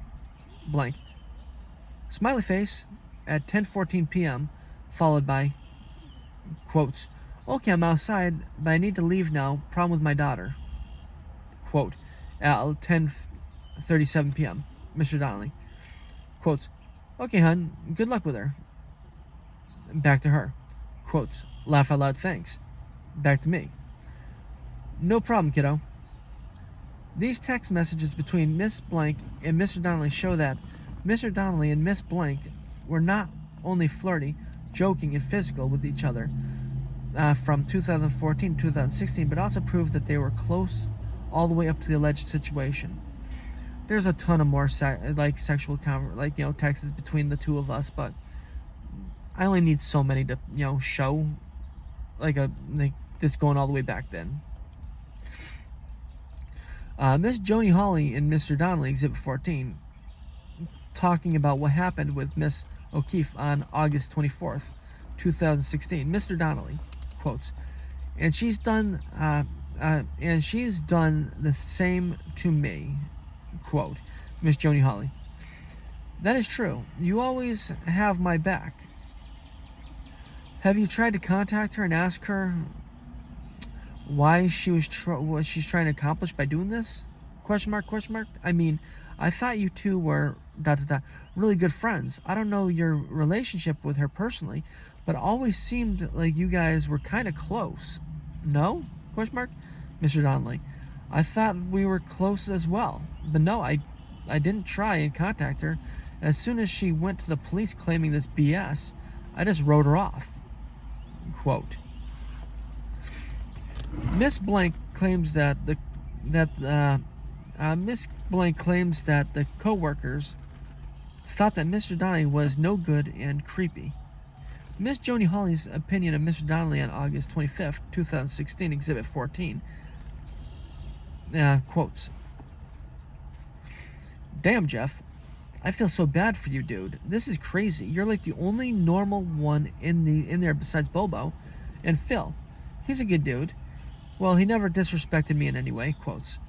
Miss Joni Holly also sued the Magic Lantern for the activities of the owners and was not shy to say how she felt about the Magic Lantern. The bouncer that she was talking about was the floor bouncer, not Mr. Donnelly. See Exhibit number 13. Exhibit 11. Statements from females that Mr. Donnelly has been close with for years, including ones that he knew before, after, and ones that he worked with the Magic Lantern, stating that Mr. Donnelly is not aggressive sexually and how he treats women in their views of him. Definitely not the views that she claimed. I'll be honest, not everyone liked me because I was the bouncer. I was responsible for taking money from them, and not all of them wanted to pay the money that they were responsible for paying. I had I had favors, but I never treated anyone as a favorite. Okay, besides the statements from Miss Joni Holly, Exhibit 14, and the statements from the other woman, Exhibits 11, Exhibit number 10 is a letter from a member of the management, Mr. Michael Phillips, also a retired state of Connecticut corrections officer, who thinks this way of Mr. Donnelly. Quotes, "My experience with Jeff has always been positive. Jeff is very reliable and displays professionalism. He is personable and pleasant with customers. He works the best of his abilities, to close. I can say with no doubt Jeff is an asset to the Magic Lantern." End quote. Mr. Donnelly was always there to help anyone who needed help in any way that he could. Miss Blank claimed that the first person she told about what had occurred was a dancer named Mia. Real name Leah Brownstein. Miss Brownstein's statement contradicts what Blank claimed, and is probably why Miss Blank stopped mentioning Miss Brownstein as being a witness. Miss Blank claims that Mr. Donnelly went up and under her tight knee-length dress skirt, and then one of his fingers entered her anal cavity. Miss Brownstein's statement says, quote, "She, Blank, immediately told me that Jeff had smacked her butt, and as she told me that his finger almost touched her butthole." End quote. There's a big difference between almost touching someone's butthole and a finger forcing its way into someone's anal cavity and lifting the person up a couple inches by it. Miss O'Keefe also stated that when she left the dressing room that Mr. Donnelly was asking about money and downplaying what had happened. Miss Brownstein contradicts Blanks again. Quote, "After she left the dressing room, I was still in the dressing room. Through the dressing room door, I heard Jeff come up to Heather and try to apologize." End quote.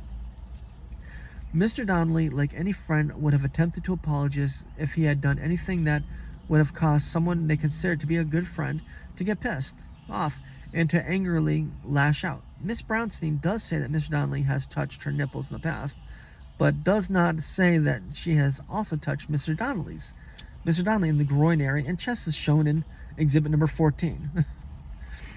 Mr. Donnelly, quote, "And then telling me that no one is supposed to touch anyone and trying to make it sound like I am out there touching everyone and such, and then right after they laid into me, Mia comes in the kitchen and feels up my chest, and they didn't say shit to her, and then I'm like, well, what about that?" And their reply was, "Why, what do you want to do, file charges against her?" The fucking place is a fucking joke, especially seeing that Mark has sexually assaulted how many girls? Question mark, question mark, question mark. Joni Holly. Quote, "No fucking way. They are so sexist. That's it. I'm filing my damn report. I think I'm gonna go next weekend for the last time. Then I'll file it. That's so fucked up. I would be pissed, dude." Mr. Donnelly, I know, hun. Mr. Donnelly, Mr. Donnelly only found out about Miss Brownstein's statement on August 2nd, 2021. The above conversation took place a couple days after the 24th of August 2016, so there was no way for Mr. Donnelly to know that about Miss Brownstein's statement prior, but it does show that everyone was touching everyone and how no one at the Magic Lantern was taking the touching of each other seriously. The elements of the crime do not exist in this case. Element number 2. The defendant intended to engage in the touching. The defendant did not intend to, nor did he engage in the touching entered of. Element number 3. The defendant committed the touching. Defendant did in fact not touch or enter Miss O'Keefe's anal cavity, as is claimed by Miss Blank. Element number 4. The touching was harmful or offensive. Besides the fact Mr. Donnelly did in fact not besides the fact that Mr. Donnelly did not in fact touch or enter Blank's anal cavity, as it was claimed, any and all touching between Mr. Donnelly and Blank have been shown in text messages, communications between Mr. Donnelly and Blank, consisting of the years 2014, 15, and the year of the alleged incident, 2016, to be playful and not harmful or offensive in nature. Element number 5. The touching was indecent. A touching is indecent when it is contrary to social norms and is offensive to current moral values, and that would be considered immodest, immoral, or improper. Indecency is measured by common understandings and practices.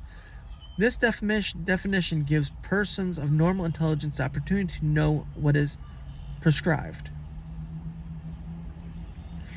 The touching that Miss Blank is claiming did not occur, but co-workers touching and being intimate with each other was in fact a way of life inside the Magic Lantern.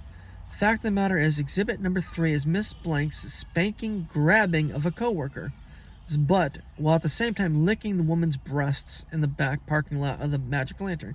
See exhibit 15.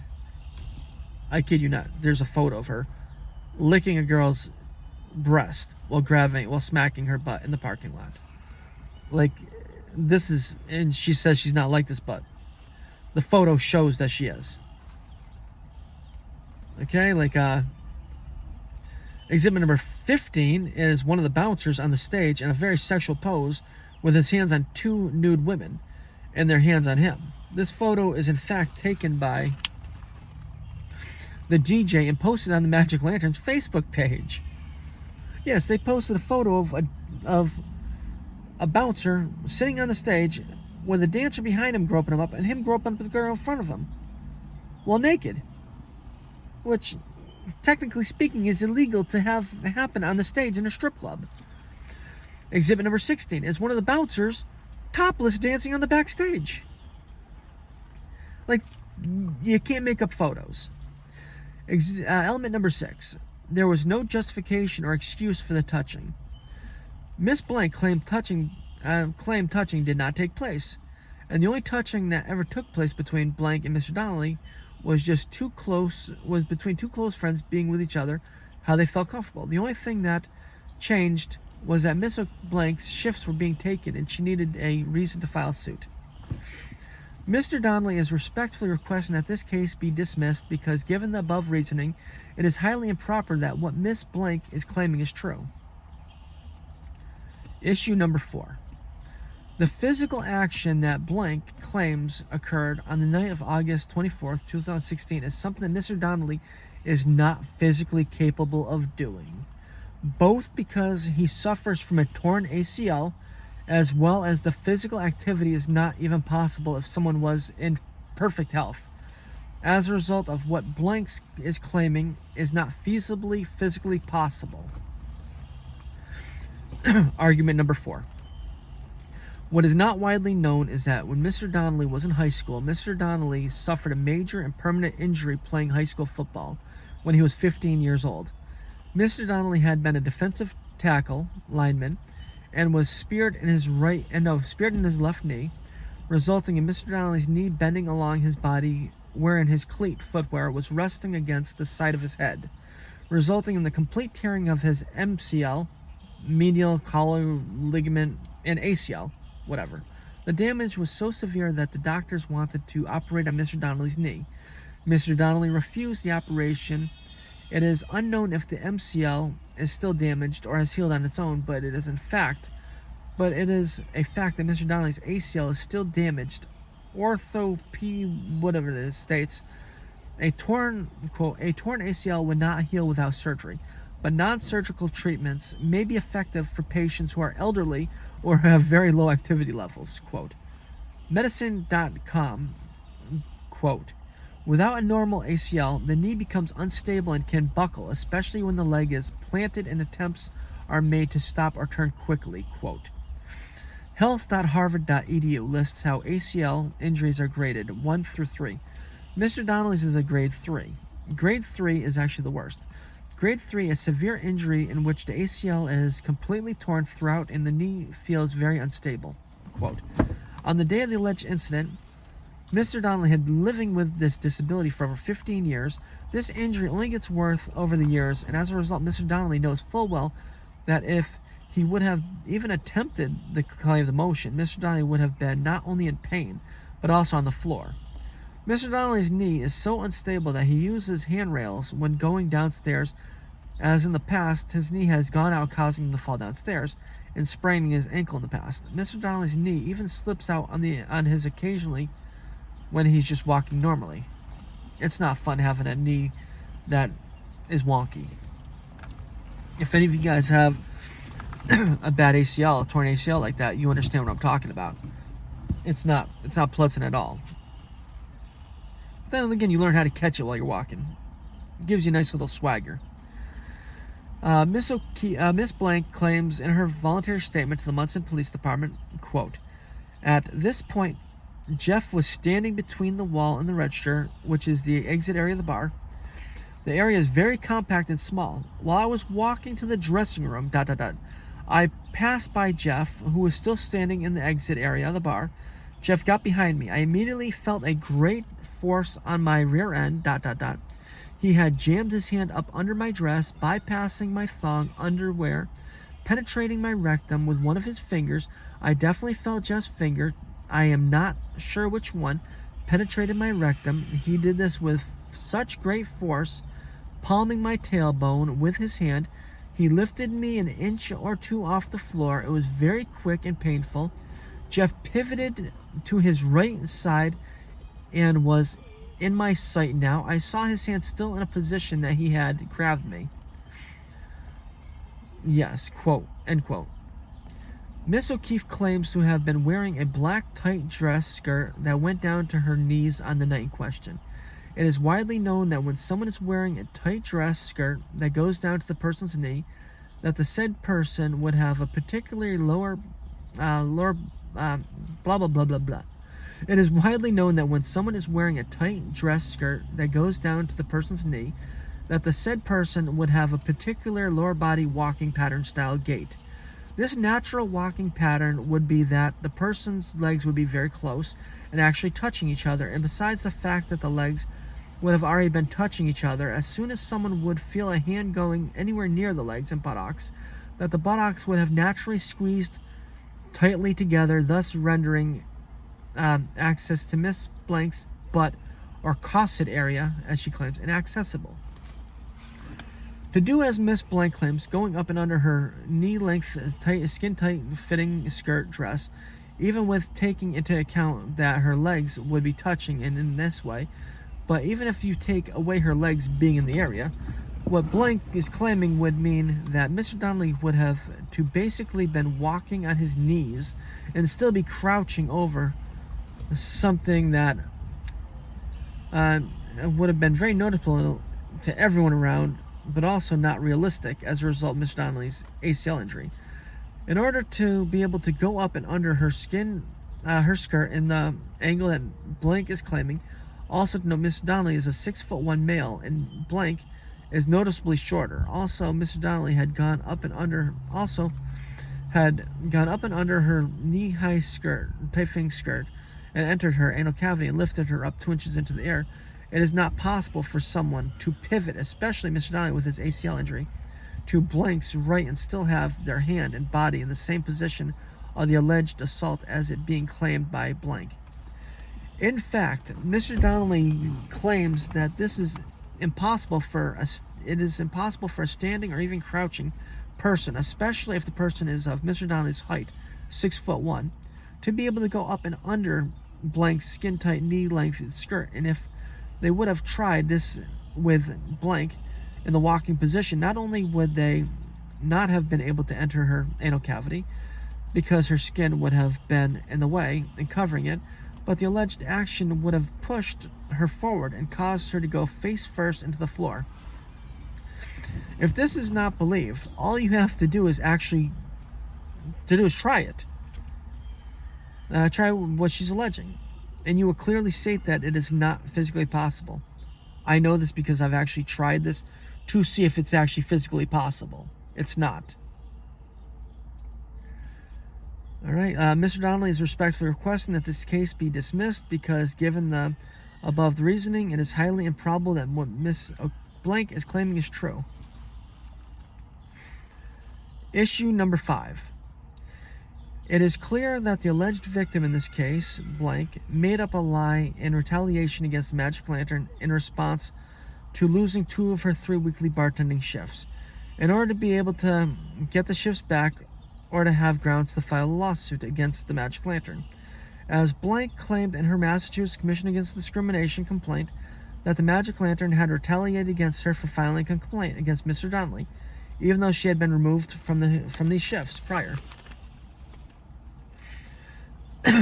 Several weeks prior to August 24th, 2016, the alleged victim, Blank, was removed by the Magic Lantern management from 2 of her 3 weekly bartending shifts, including removal from her every other Tuesday daytime bartending shift and being downgraded from bartender to waitress on Friday nights for the following claimed unprofessional behaviors, such as tardiness, substance use at work, insubordination, abandonment of duties at work, spanking coworkers exhibit, and mishandling of tips with coworkers.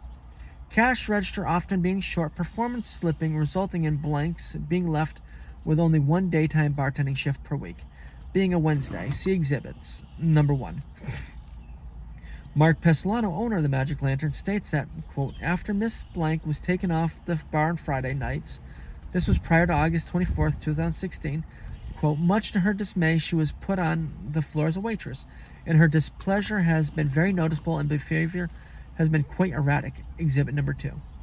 After losing her shifts prior to August 24th, 2016, Miss Blank openly talked about having an attorney and filing a lawsuit against Magic Lantern as a result of the owner's personal behaviors and for the owners removing her from her Tuesday daytime and Friday night bartending shifts, as well as talking about how she was hired by the Mardi Gras Strip Club in Springfield.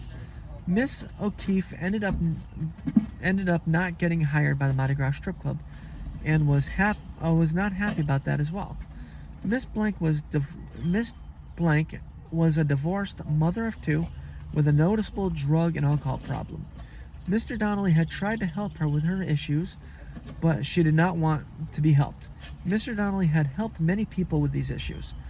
With these issues, Mr. Blank was not able to handle working a normal job and was barely able to hold on to her job at the Magic Lantern, which itself was a pretty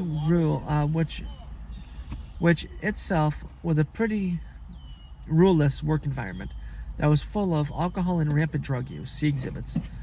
Mr. Donnelly was one of the very few individuals in the Magic Lantern who did not partake in drug and alcohol abuse. After Miss Blank made her complaint against Mr. Donnelly, it is clear that she believed that Peter Pesolano was going to give her back the shifts that had been taken from her. Seeing that Mr. Peter Pesolano had made it clear that he did not like Mr. Donnelly. See exhibits. Blank's MCAD complaint. Mr. Donnelly had called out Peter Pesolano for refusing to allow a dancer to leave and allowing the young woman to be bullied to the point where the young woman took her own life, about 6 months prior to this issue. See Mr. Donnelly's lawsuit against the Magic Lantern in exhibits. Miss Blank states in her Commission Against Discrimination complaint, see exhibits, that the owners would pit employees against each other to curry favors. With this being how Miss Blank was thinking, MCAD complaint, it is very likely that Miss Blank believed that by making the complaint against Mr. Donnelly, that she would be rewarded by Mr. Peter Pesolano by being given more shifts. Mr. Peter Pesolano being involved would also show why the Magic Lantern security video had been deleted and then turned off prior to Monson police's arrivals. Because remember something, he knew that they were going to look at the videos because that's what they did when he was charged with sexual assault. After making her complaint to the Monson Police Department and Mr. Peter Pestilano not getting his brother Mark Pestilano to put blank on her former bartending shifts, Miss Blank was a no-call, no-show for a Friday night waitressing shift. Mr. I did not work Fridays, and then the managers informed Blank that they would make sure that she no longer worked with Mr. Donnelly, but Blank wanted the Magic Lantern to fire Mr. Donnelly, knowing that Mr. Peter Pestilano wanted to get rid of Mr. Donnelly, but knowing that Mark Pestilano wished to retain Mr. Donnelly. Miss Blank then applied for a harassment prevention order against Mr. Donnelly. You see how that works? You know, Miss Blank was surprised to learn that she had been taken off her Wednesday day bartending shift after doing a no-call, no-show Friday night. She found this out because she called another daytime bartender when she was on her way to work and found out that the other bartender was on her way to work as well. The other bartender told her that she would go home if Miss Blank wanted to work the shift, but Miss Blank stated that she was going to just drive to her attorney's office because it would look better for her. See Exhibits MCAD, August 31st, 2016. On September 12th, 2016, Mr. Donnelly was no longer employed at the Magic Lantern because the Belchertown District Court judge had stated that the Magic Lantern had to choose between Mr. Donnelly and blank. Mr. Donnelly even thought that even though he had letters from management and one of the owners stating that Miss Blank was on her way out and a problem, and that Mr. Donnelly was an asset, Mr. Donnelly left the courthouse and called up Mark Pestilano and told him that the judge told him that he couldn't work there anymore. Mr. Donnelly had been done with the Magic Lantern since they bullied and covered up what they had done to the young woman who had committed suicide. And then they showed no remorse and made a joke out of the situation. This was too much for Mr. Donnelly to deal with. Mark Pestilano would have known that if Mark Pestilano would have known that he had a choice, he would have retained Mr. Donnelly, and it is likely that the judge who ruled in Miss O'Keefe's favor knew this as well, and only granted the civil order in order to give Miss O'Keefe the ability to sue. As during the 258E harassment prevention order hearing exhibits, even from Miss O'Keefe's own statements during the hearing, it was clear that the management did not want her and had taken her shifts in order to compel her to find a new job and quit. There really was no reason that Mr. Donnelly and Miss Blank could not have been continued to work at the Magic Lantern, as the only overlap was on Wednesday, and the management made a decision that Mr. Donnelly would arrive 1 hour later for his shift as to make sure that Mr. Donnelly and Miss O'Keefe would not be present at the same time. After not being fired, as Miss Blank clearly expected to be after the 258E harassment prevention order hearing, Miss Blank then, on October 4th, 2016, filed a complaint with the Massachusetts Commission on Discrimination, Exhibit 1, on October 4th, 2016, claiming that the Magic Lantern had retaliated against her by taking her off her every other Tuesday daytime shift and removing her from her Friday night bartending shift, and instead scheduling her as a waitress on Friday nights as a result of Miss O'Keefe's filing a harassment prevention order against Mr. Donnelly. Miss Blank claims that she was making a lot less money, as she had been averaging $600 per week prior when she was working as a bartender on Friday nights and a bartender every other Tuesdays, even though she had lost these shifts prior to making the complaint against Mr. Donnelly. Yes, she lost those before making the complaint, yet she files false paperwork with the Commission on Discrimination saying otherwise, which is perjury, which is lying, which is a crime, which she has not been charged with, which is strange. Miss Blank stated that she believed that Mark Pestilano received the Massachusetts Commission Against Discrimination paperwork on or around October 18th, 2016, and her next shift was on October 21st, 2016, being a Friday night waitressing shift. As we all know, she didn't like those shifts. Mr. Donnelly was told that Mr. Mark Pestilano was in the back room entertaining his friends during Miss O'Keefe's Miss Blank waitressing shift, and that Mr. Pestilano had directed her that he did not want her to go back there while he was entertaining his friends. Then, when Mark Pestilano settled his tab with the bartender and tipped the bartender, that Blank lost control and started yelling and berating him, as well as telling everyone that she was suing him. Mark Pestilano was extremely intoxicated and told her to leave, And then she said, "Am I fired?" And he just said, "Just get the fuck out of here." Miss Blank states in her commission complaint, Exhibit 1, paragraph 16, quote, "When I arrived at work on October 21st, 2016, Mark Pesolano was very hostile to me. In an ensuring argument, he told me to leave. I asked if I was fired, and he responded, yeah, you're fired. Get the fuck out." Paragraph 19. Quote, "Mark Pesolano was often intoxicated at work, and this affected his ability to appropriately manage the magic lantern. He was intoxicated on the night of October 21st, 2016, when he fired me." Quote. Paragraph 18. Quote, "I knew Mark Pesolano was just pretending he hadn't fired me due to his concerns about liability, and I declined to return to work due to the degrading and illegal manner in which I had been treated." Even from Miss O'Keefe's own statement in her MCAD complaint, it shows that she actually went up to Mark Pesolano when he was a customer hanging out with his friends on a Friday night, and knowingly that he was intoxicated, intentionally not only picked a fight with him, but intentionally tried to embarrass him in front of his friends in order to compel Mark Pesolano to fire her. How crazy is that? She admits that she went to the guy who she's suing, who's intoxicated, who told him that he didn't want her around his friends and him that night, and attacked and verbally abused them. You don't do that to a boss, to an owner, especially with someone who you're suing. This shows that her whole intention was getting fired. She wasn't. If I was the issue, it would have been completely over after that. But no, they were trying to keep her because they thought they had to, and she was doing whatever she could do to get fired. Blank only a handful of shifts after Mr. Dye left was let go and was denied her unemployment claim against Magic Lantern as a result of her actions. Blank's attorney had reached out to Mr. Donnelly and asked him if Mr. Donnelly would be willing to be a witness for Miss Blank's against Magic Lantern. Mr. Donnelly replied to Miss O'Keefe's attorney that he would have before Miss Blanks had lied about him, but now she could F off. Yeah. I use more colorful terms when I told her lawyer what he could do. Mr. Donnelly is respectfully requesting that this case be dismissed because, given the above reasoning, it is highly improbable that what Miss Blank is claiming is true, and in fact, given her actions on the days and weeks after the alleged incident, it is clear that as soon as Miss Blank lost her bartending shifts, that she was looking for a reason to file a lawsuit against the Magic Lantern, including lying about it too. Issue number 6. Miss Blank refused to provide the Monson Police Department with the evidence that they told her that they needed for evidence for a possible conviction. Monson Police failed to secure or retain evidence in this matter, and the Monson Police Department have stated to Mr. Donnelly that they didn't believe that Mr. Donnelly had violated any law in regards to this matter.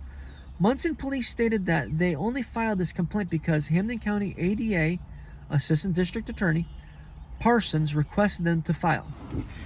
I'm not saying that the Monson Police Department have done anything wrong in this case. They've been compelled to file charges that they didn't think were warranted. So yes, they got rid of evidence and stuff like that. It's only natural. You don't keep stuff if you don't think something's warranted. The District Attorney's Office in this case is the corrupt organization in this matter. So that's issue 6, so argument number 6. On August 24th, 2016, Sergeant Gasparini talked to Miss O'Keefe at the hospital where Miss Blank and her friend had gone to have documentation that she was in pain in order to file a lawsuit against the Magic Lantern. Miss Blank did make claim that she went to the hospital to seek medical service, but then declined the service that she claimed to have originally gone to the hospital for, that of believing that she had her anal cavity ripped out or punctured. It was claiming that she was in extreme pain from this, even though in her commission against discrimination statement, Blank claims that the pain that she was in was as a result of a pre-existing condition of sciatica. Blank and her friend are also noted in Sergeant Gasparini's official report as to talking about suing the Magic Lantern. not suing Mr. Donnelly, but suing the Magic Lantern. Sergeant Gasparini was not aware that Miss Blank had already retained Sergeant Gasparini was not aware that Blank had already retained an attorney to sue the Magic Lantern after they had taken shifts away from her a couple weeks prior. It is not listed at what time Miss Blank had gone to the hospital, but Sergeant Gasparini had arrived at the Magic Lantern a full 6 hours after the event of the alleged allegation was to have happened. Oh yeah, that right there is some major stuff right there. When at the hospital, Sergeant Gasparini had stated to Blank, quote, "While speaking to Blank, I asked her about the underwear that she was wearing, as there may be DNA from skin cells, and asked if her friends would be able to bring me to her residence to retrieve. Blank declined at this time and offered to bring them down another day. I informed her that it was my belief that the item will lose evidentiary value if not secured ASAP. Her friend Bethany suggested that she may want to have the underwear tested if she was looking to follow through on a lawsuit. I advised that for criminal prosecution, it could be helpful to have DNA on the underwear. Blank advised that she was unsure where the underwear currently was, again declined to have them turned over at this time." Quote, Miss Blank ended up never turning over her undergarments, but she also did not turn in the dress for evidence that she was wearing on the night in question. Sergeant Gasparini never asked for the dress that Blank was wearing to include it into evidence, nor did he ask to see what it looked like by itself or on her person. As Blank said that she changed and had taken a shower before going to the hospital, one could understand why a person would refuse a rape kit or an inspection of a private part. But to decline to provide clothing that someone is told could provide DNA evidence that could help a criminal prosecution, leads to the belief that Blank didn't provide these items because she was well aware that no evidence would be found and could show that she was not telling the truth about what had happened. Mr. Donnelly and Miss Blank had both made several audio and video statements at the Monson Police Department. During the last one that Mr. Donnelly had sat for, Sergeant Gasparini had told Mr. Donnelly that his statements have never changed, but that Blank's statements have changed a considerable amount. Mr. Donnelly, on March 31st, 2021, had requested all documents and video audio statements that the Monson Police Department had involving the case. On April 2nd, 2016, Mr. Donnelly was called by a Monson police officer, and during the conversation, the officer told Mr. Donnelly that all of their statements would be provided to him when he went to the courthouse that day for the arraignment, and that the audio and video statements that Mr. Donnelly and Mr. Blank had given had been deleted because they were old and that the police department only has a limited amount of digital storage space. The statement about the audio and video files being deleted by the police department showed that the officers involved did not believe that Mr. Donnelly had committed a criminal offense, and as a result discarded evidence. The discarding of evidence affects Mr. Donnelly's ability to defend himself against these alleged allegations because it is not known what Blank had said during these interviews, as Blank has made many statements where her story has changed from the night in question, the day after, and several weeks later at the harassment prevention order, and even in the Massachusetts Commission Against Discrimination complaint. On March 31st, 2021, former Sergeant, now Monson Police Department Lieutenant Gasparini contacted Mr. Donnelly via telephone and informed him that ADA Parsons had requested that Lieutenant Gasparini file charges against him for the complaint from 2016. Lieutenant Gasparini told Mr. Donnelly that he hadn't understood why the ADA was requesting him to file these charges, but that Lieutenant Gasparini didn't want Mr. Donnelly to end up being arrested for a warrant, and that Mr. Donnelly should continuously check in with the Palmer District Court. Mr. Donnelly went down to the District Court and inquired. Mr. Donnelly even inquired with the District Attorney's Office, Palmer and Manham, the County District Attorney's Office, located in Springfield, as to these charges, and all said that they had no record of any complaint. On April 2nd, 2021, Mr. Donnelly found out that the district court and the district attorney's office had lied to Mr. Donnelly, as the Palmer District Court had already scheduled an arraignment involving Mr. Donnelly, yet failed to even send out notification to Mr. Donnelly. Sergeant Gasparini had failed to take reports from Emerson, Al, or Paul, the three customers whom Blank alleged witnessed the alleged event, from Mark, Peter, Pat Pasolano, or Michael Phelps being management of the Magic Lantern, from other bouncers, DJs, or from other dancers who worked with Mr. Donnelly, and from Blank, and from Mr. Blank. Even the other bartender, Miss Shell Wood, does not allege that Mr. Donnelly has ever touched or acted inappropriately with her. The fact of the matter is that if Sergeant Gasparini would have believed that Mr. Donnelly had committed the alleged criminal offense, Sergeant Gasparini would have arrested or charged Mr. Donnelly for the alleged activity back in 2016, and not called Mr. Donnelly in 2021 in order to warn him and to inform Mr. Donnelly that the charges were being filed on the behalf of ADA Parsons.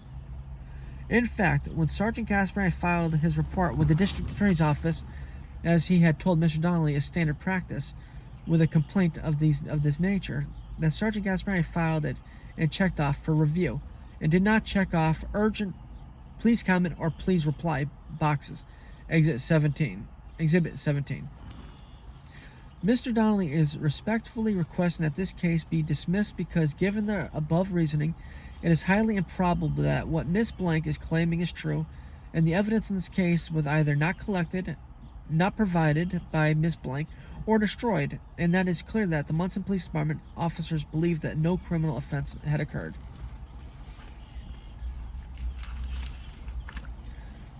A couple more pages, almost done. I know we're up to about 2 hours. Crazy, you know. And I hate being filmed or having my photo taken, but yep. Issue number 7. The criminal complaint was compelled to be brought forward in bad faith and is in fact politically motivated by Hampden County Assistant District Attorney Donna Parsons, being a person who has a documented history of ethics violations. Yeah, she's got ethics violations, yet the Hampden County District Attorney's Office hires her to be one of their ADAs. I wonder why she left the Berkshire District Attorney's Office just to become an ADA at another one. One must wonder.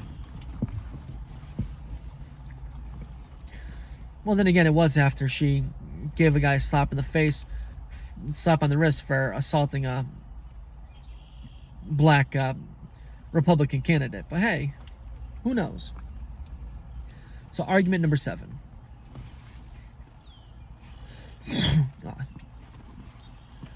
At a time when not only the United States of America, but the world as a whole is facing and struggling through a global pandemic, where in the United States of America, the government has shut down businesses in jails and prisons have been and are releasing convicted inmates as a result of COVID-19. And even the Massachusetts courts are basically locked down, especially the law libraries, being places where self-represented defendants like Mr. Donnelly case study law in order to argue against false charges. Yes, me. I'm representing myself. During such a time in world history, we have a Hampden County Assistant District Attorney, Dana Parsons, actually pushing the Monson Police Department to file criminal charges against Mr. Donnelly for an alleged action from 5 years prior, at a time when the courts are backlogged from cases that have been filed just prior to or even during the COVID pandemic. And remember, I haven't had any contact with this person in 5 years either. An assistant district attorney compelling the Monson police to file a case where the evidence was either never collected, the victim refused to provide, or that the Monson Police Department had destroyed, as they had believed that such evidence was no longer needed, because the Monson police didn't think a crime had occurred, especially seeing that a Monson police officer was present and within view at the time of the alleged incident and took no action. What is known to be a fact about ADA Parsons, though, is that in the past she has used her position as an assistant district attorney in the Berkshires and using her government-supplied office in order to campaign for a Democrat candidate for political office. As such, ADA Parsons was found guilty of a Massachusetts general law ethics violation. It is unclear how she was able to get a job in the Hamden County District Attorney's Office with a history of ethics violations, as the Hamden County District Attorney claim that his office stands for integrity, ethics, and fairness, as it is definitely not ethical to have an ADA with ethics violations working for you, and it goes against fairness to push to have serious charges filed against a defendant after 5 years and with evidence that has been requested by the police that was not provided by the alleged victim, and that evidence that was collected was destroyed as a result of the police feeling that no crime had been committed. Besides the ethics violations, and I found out about these by looking her name up in the newspaper. Besides the ethics violations, Mr. Donnelly was also able to find that ADA Parsons represented the Commonwealth versus a white racist Democrat who had not only assaulted a black Indian man, but a black Indian man who was running for the United States Senate as something other than a Democrat, aligning more with the Republican Party, resulting in the damaging of 2 teeth and a busted lip.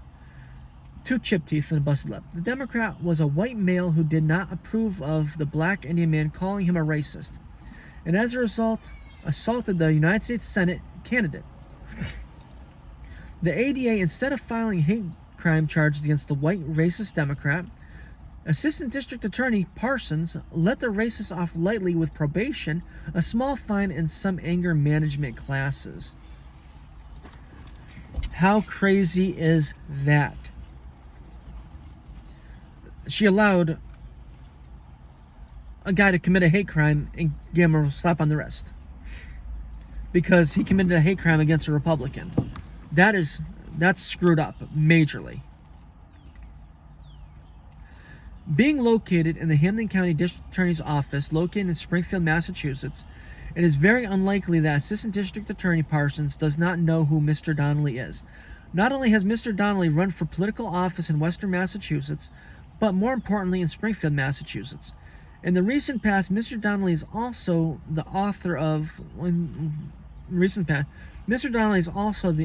Raw Motion Political Repression, a book journal that details the corruption that he faced when Mr. Donnelly was attempting to run for the United States Congress as a 25-year-old common-sense Republican. Mr. Donnelly has also faced and overcame several trumped-up charges coming out of the Hamden County District Attorney's Office, and has won every one of these cases other than the ones that the District Attorney's Office dropped prior to trial.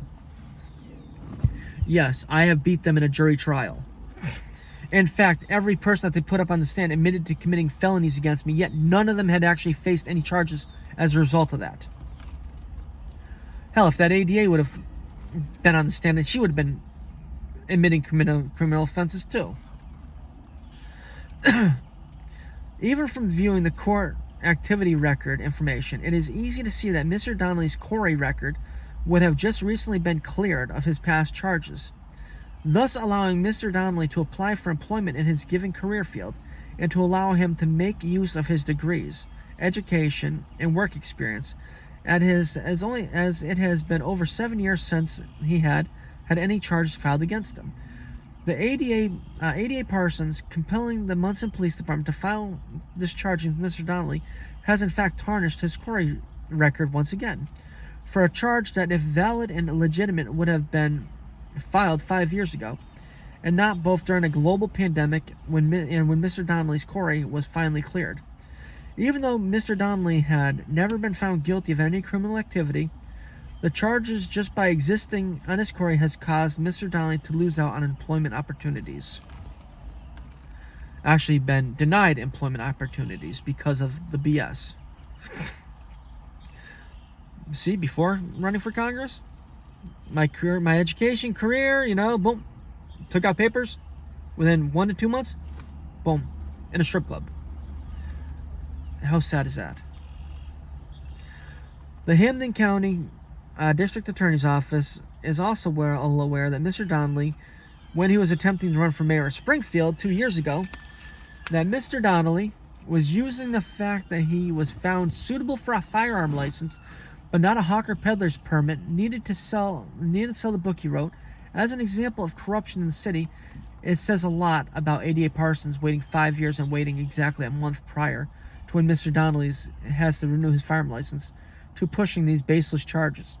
If this isn't an example of corruption, it is hard to say what is. Mr. Donnelly is respectfully requesting that this case be dismissed because of the above given reasons. Well, guess what? They denied the renewal of my gun license because of this right here. Kind of strange, huh? Especially seeing that my pretrial conditions said I could own firearms, yet Springfield refused. And the reason why my pretrial conditions said I could own firearms is because the judge who looked at this case didn't find me as a threat to the community, and the district attorney in Palmer, who's handling the case, doesn't find me as a danger to the community.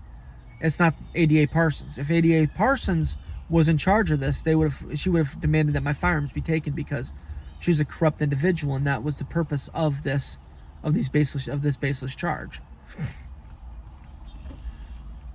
Kind of strange how I was able to pinpoint this a month or so before they actually did it. Okay, issue number 8. District Court Docket number 2143 CR 000501, Commonwealth vs. Mr. Jeffrey P. Donnelly, is an unlawful complaint. The process and filing of said criminal complaint proves that the district court acted in an unethical and illegal manner, as well as a clear violation of Mr. Donnelly's rights to due process and equal protections under the law. This court is supposed to be a neutral party in both civil as well as criminal legal matters. This case before us today proves that the Massachusetts judicial system is not acting in such a way. Argument number 8. Hamden County Assistant District Attorney Dana Parsons' involvement in this matter, being an assistant district attorney with a proven history of ethics violations relating to using her government job as assistant district attorney in order to help a Democrat political candidate win election. Assistant District Attorney Parsons also let off a white racist Democrat who physically assaulted, breaking 2 teeth and busting the lip of a minority conservative candidate for the United States Senate. With only probation and a small fine, Assistant District Attorney's involvement was only known as a result of Monson Police Department Lieutenant Gaspriani's stating her involvement in his official narrative. Quote, on 3/25/2021, I was advised by Hamden County District Attorney Office ADA Parsons of a sexual assault investigation I had completed that the SVU was looking at for me to file a charge of indecent assault and battery on a person over 14. I confirmed with ADA Parsons that the victim was contacted and wished to proceed. ADA Parsons confirmed this. I have seen no proof that ADA Parsons has contacted the alleged victim in this case, and I highly doubt that they have. Or if they have, if they've paid the person to actually be a victim. Like they paid like 50 grand to the other person. It is not known if ADA Parsons had actually spoken to Miss Blank, and if ADA Parsons had in fact contacted Miss Blank. If ADA Parsons had offered Miss Blank any financial compensation to be a victim in this matter, as the Hamden County has in the past paid individuals through the Massachusetts Victims Fund to be victims against Mr. Donnelly, in a case that said funds had no right to being used for. This information only came to light months after the trial. It makes no sense that Miss Blank would wish to be a victim in this case, as Miss Blank had already concluded her case with the magic lantern, and that she had considered Mr. Donnelly to have been her friend prior to the day in question, lied to the police about Mr. Donnelly and her relationship, and had only used Mr. Donnelly as a means to file suit against the magic lantern. Miss Blank cared so little about Mr. Donnelly keeping his distance from her that not only did Miss Blank not renew the 25080 harassment prevention order, but attempted to gain employment at a restaurant that she knew Mr. Donnelly was working at, and even had her attorney contact Mr. Donnelly and ask Mr. Donnelly to be a witness for her in her complaint against the magic lantern, making it very clear that ADA Parsons must be paying or giving Miss Blank some form of compensation or favor in order to be a victim in this matter. Miss Blank had even refused to provide her clothing for evidence, showing that her intentions was only to sue the magic lantern. You gotta ask yourself something too though. She was a drug addict and alcoholic too. Did she get a DUI? Has she been caught with drugs? Has she been caught selling drugs? Did they make a deal where they would drop charges like that if she agreed to be a victim in this? I don't know if it's true or not, but I figured she was a drug addict when I knew her. She was an alcoholic when I knew her. It's very likely that you're going to get caught sooner or later. Hopefully she cleaned up her act since then, because she does have kids, but you never know. The application for the criminal complaint exhibits filed on March 30th, 2021 is a flawed document. It was never properly allowed to go forward. In fact, it did end up with a docket number shows unethical and improper actions of the district court. At the top of the page, Lieutenant Gasparani checked off the box for one or more felonies, but neither of the congruent boxes that state, quote, I request a hearing without notice or with notice to accused. Lieutenant Gasparani also checked the box that said Mr. Donnelly had not been arrested on the application form in that area that asked for the arrest status of the accused. On the bottom of the application form where it says court use only, the line says, quote, a hearing upon this complaint application will be held at the above court address on. Both the date and time of a hearing has been left blank. Below this, it has an area that says date, process, date, ... Processing of non-arrested application, court use only, clerk, judge. The following are what is one of the documents, actions taken, not taken, the date, and who signed off on said action. Notice sent of clerk's hearing scheduled on. No date sent, no clerk, judge signature. Notice sent a judge's hearing scheduled on.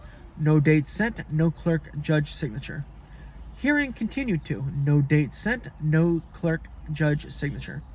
Application for decision without notice to accused because no date, no clerk, judge signature, and none of the boxes are checked off. At the bottom of the application for a criminal complaint, there are two sections of boxes for the court's use. Left box, complaint to issue. Probable cause found for one of offense. Box not checked off or filled in.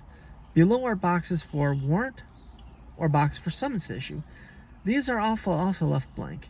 Next below is arraignment date. Once again, the court left the spot blank. Right box, complaint denied. Once again, the court didn't mark anything in this space as well. What is important to note is that Mr. Donnelly had arrived the day after this application for a criminal complaint was filed with the Palmer District Court because Lieutenant Gasparani had called Mr. Donnelly up on the phone and gave him a heads up. And when Mr. Donnelly inquired about if charges had been filed or were pending, the clerk informed Mr. Donnelly that he did not have any charges pending or current. Mr. Donnelly then called the Palmer ADA's office, Assistant District Attorney's office, and inquired. Then Mr. Donnelly even called the main office of the Hindley County District Attorney's office. This proves that the district court and a district attorney's office were concluding against Mr. Donnelly. Even though the criminal complaint has a docket number and says that the complaint was granted on March 31st, 2021, this paper has listed as the next scheduled event to be an arraignment. Then lists the time and date of the arraignment as April 2nd, 2021 at 9:30 a.m., leaving only one day between the issuing of the complaint and the date of the scheduled arraignment. And let's clarify. If it wasn't for Lieutenant Gasparani reaching out to Mr. Donnelly, something that was not required to do, Mr. Donnelly wouldn't have any ideas that there was even the possibility of charges being dreamed up against him, because this alleged incident was from 5 years prior. The district court never even mailed out a notice to Mr. Donnelly of the scheduled arraignment and refused to inform Mr. Donnelly about it when he showed up asking about it. The court violated the notice status by failing to, which is actually Massachusetts rules of criminal procedure. By failing to give Mr. Donnelly proper notice of this court date. April 2nd, 2021 was on a Friday, leading up to Easter Sunday.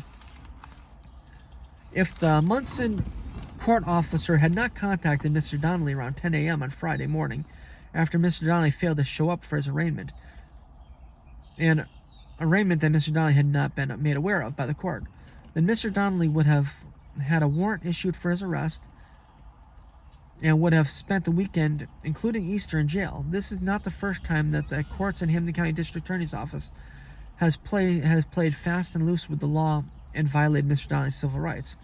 Lastly, with the criminal complaint, it is like the application for a criminal complaint is also not signed off. This time, the criminal complaint is not signed off by the complainant or by a clerk magistrate, thus refusing Mr. Donnelly the ability to even be aware of who is responsible for allowing these baseless charges to issue in violation of Mr. Donnelly's civil rights. Yes, if a clerk magistrate or a judge signs off on criminal complaints, you're entitled to know who filed it. It's part of the law. It is widely known that state agencies and departments hire individuals who have connections, and the courts are no different than the probation department or even the highway department or state police. In this case being filed and how it has been is a cause for concern, especially given that facts and that it's 5 years old and being pushed to be filed during the middle of a global pandemic. It has been stated Assistant District Attorney Donna Parsons' history of ethics violations in order to help Democrat candidates get elected, yet still allowed to retain her position as an Assistant District Attorney. I believe she makes around $100,000, maybe a little bit less a year. Maybe even a little bit more. To be corrupt. It must also be noted that in Massachusetts, clerk magistrates not only earn between 150 something to 160 mid 60s, 153,000 to 165,000 per year, but are politically appointed positions involving the Governor's Council. The Governor's Council is made up of all Democrat elected officials, the same with judicial appointments. The Massachusetts judicial system is plagued with corruption in the manner of how they hire and promote, as the Massachusetts judicial system has a long history of hiring and promoting supporters of elected officials in Massachusetts. This is actually proven by a court case. Like if this one court case shows this, then you obviously know that's happening in other, state agencies as well. This one, the guy got caught. And then it was found that he did nothing illegal. So this continues. What I'm going to read now is actually allowed to happen, which is crazy. Okay, United States Court of Appeals for the Fifth Circuit, number 14-2313, 14-2314, and 14-2315. United States of America Appeal versus Elizabeth Trevin, John O'Brien, and William Burke III. Torley Circuit Judge, defendants, appellants John O'Brien, Elizabeth Burke appeal their convictions for racketeering, influence, and corruption organizations, which is RICO. Violation of 18 U.S.C. 1962C, RICO conspiracy. 18 U.S.C. SS 1962D, and mail fraud, USC SS 1341, based on their role in a hiring scheme at the Massachusetts Office of the Commission of Probation. Probation is with the courts. From 2000 to 2001, O'Brien, Travis, and Burke previously served as high-ranking officials in the OPC.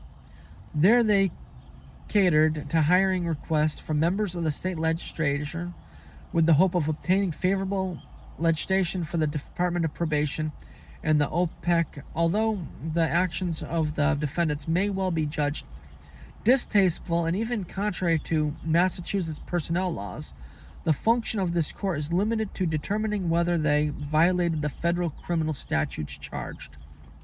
B. The hiring scheme.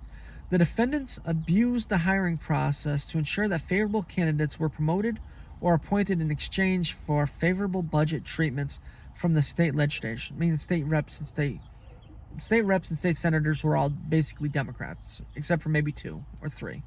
Handful. Out of like a couple hundred. And increased control over the probation department. O'Brien told Wall, his close friend, in the patronage hiring scheme ensured that he had a good rapport with the legislations to facilitate a beneficial budget to the probation department. During each round of the interview process, various members of the probation department ensured that individuals recommended by politicians and other high-ranking officials secured their desired positions. As a result, the probation department was the beneficiary of better budgets. Better budgets mean you make more money because you can pay yourself more money because you have a larger budget. The OPC regularly receives referrals from politicians by mail and phone, and the names and recommendations were compiled in sponsor lists sent to O'Brien. Throughout the hiring process, O'Brien would meet with members of his staff responsible for receiving referrals and maintaining the sponsor lists to discuss which candidates had been referred by whom and for what positions. Before the second round interviews, Travis and others would give regional administrators assigned to the 3-member panel names of candidates that should be passed on to the third round. The regional administrators typically would pass these names to the chief probation officer assigned to the panel, but did not always inform the local judge on the panel. The regional administrator and chief probation officer understood that these individuals were being given priority to ensure that they proceeded to the next round. You notice how it says not always, they didn't always inform the local judge on the panel?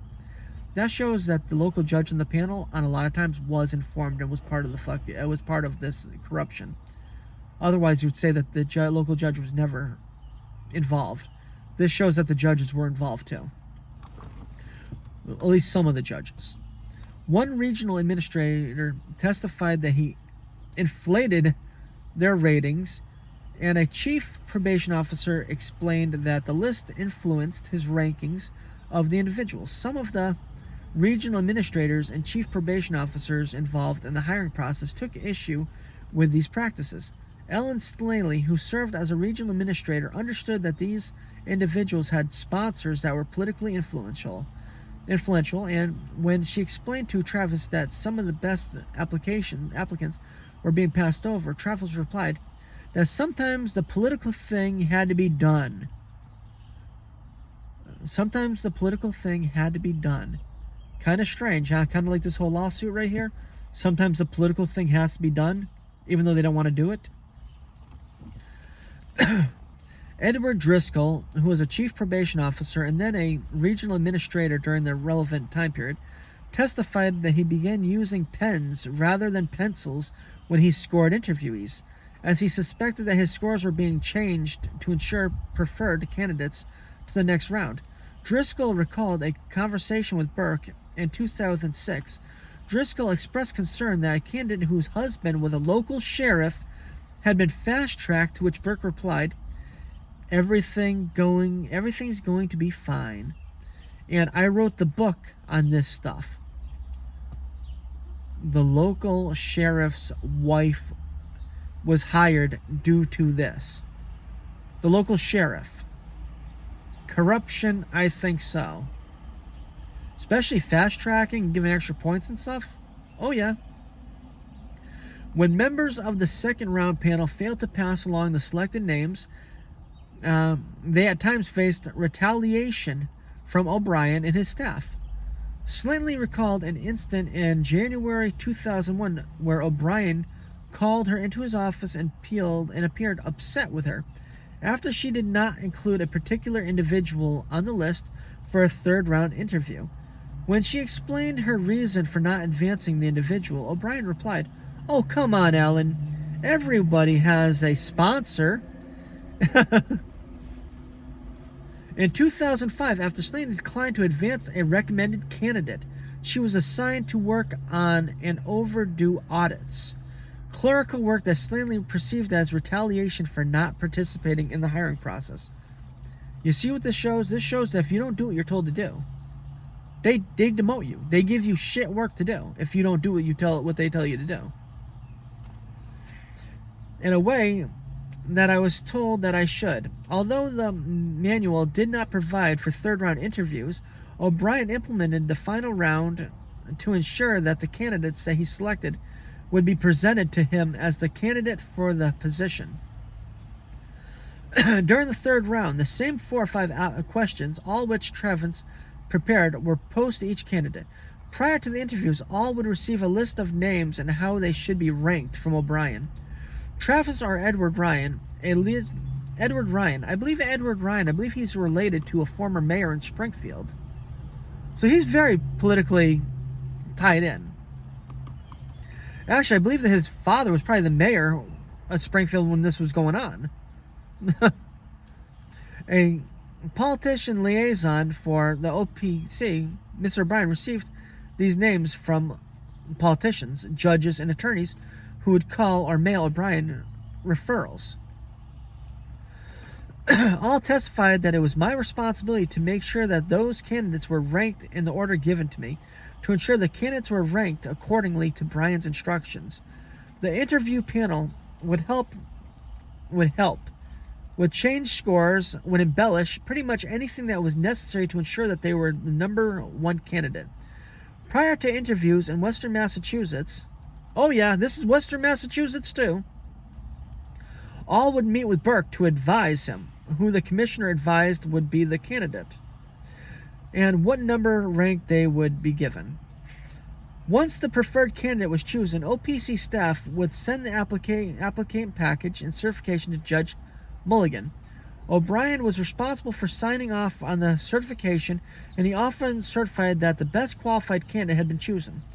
The OPC would then send out rejection letters to unsuccessful candidates stamped with O'Brien's or Travis' signatures. Judge Mulligan understood that he had the authority to approve the appointment or to reject the applicant, but that he could not substitute his judgment as to who the best person would be.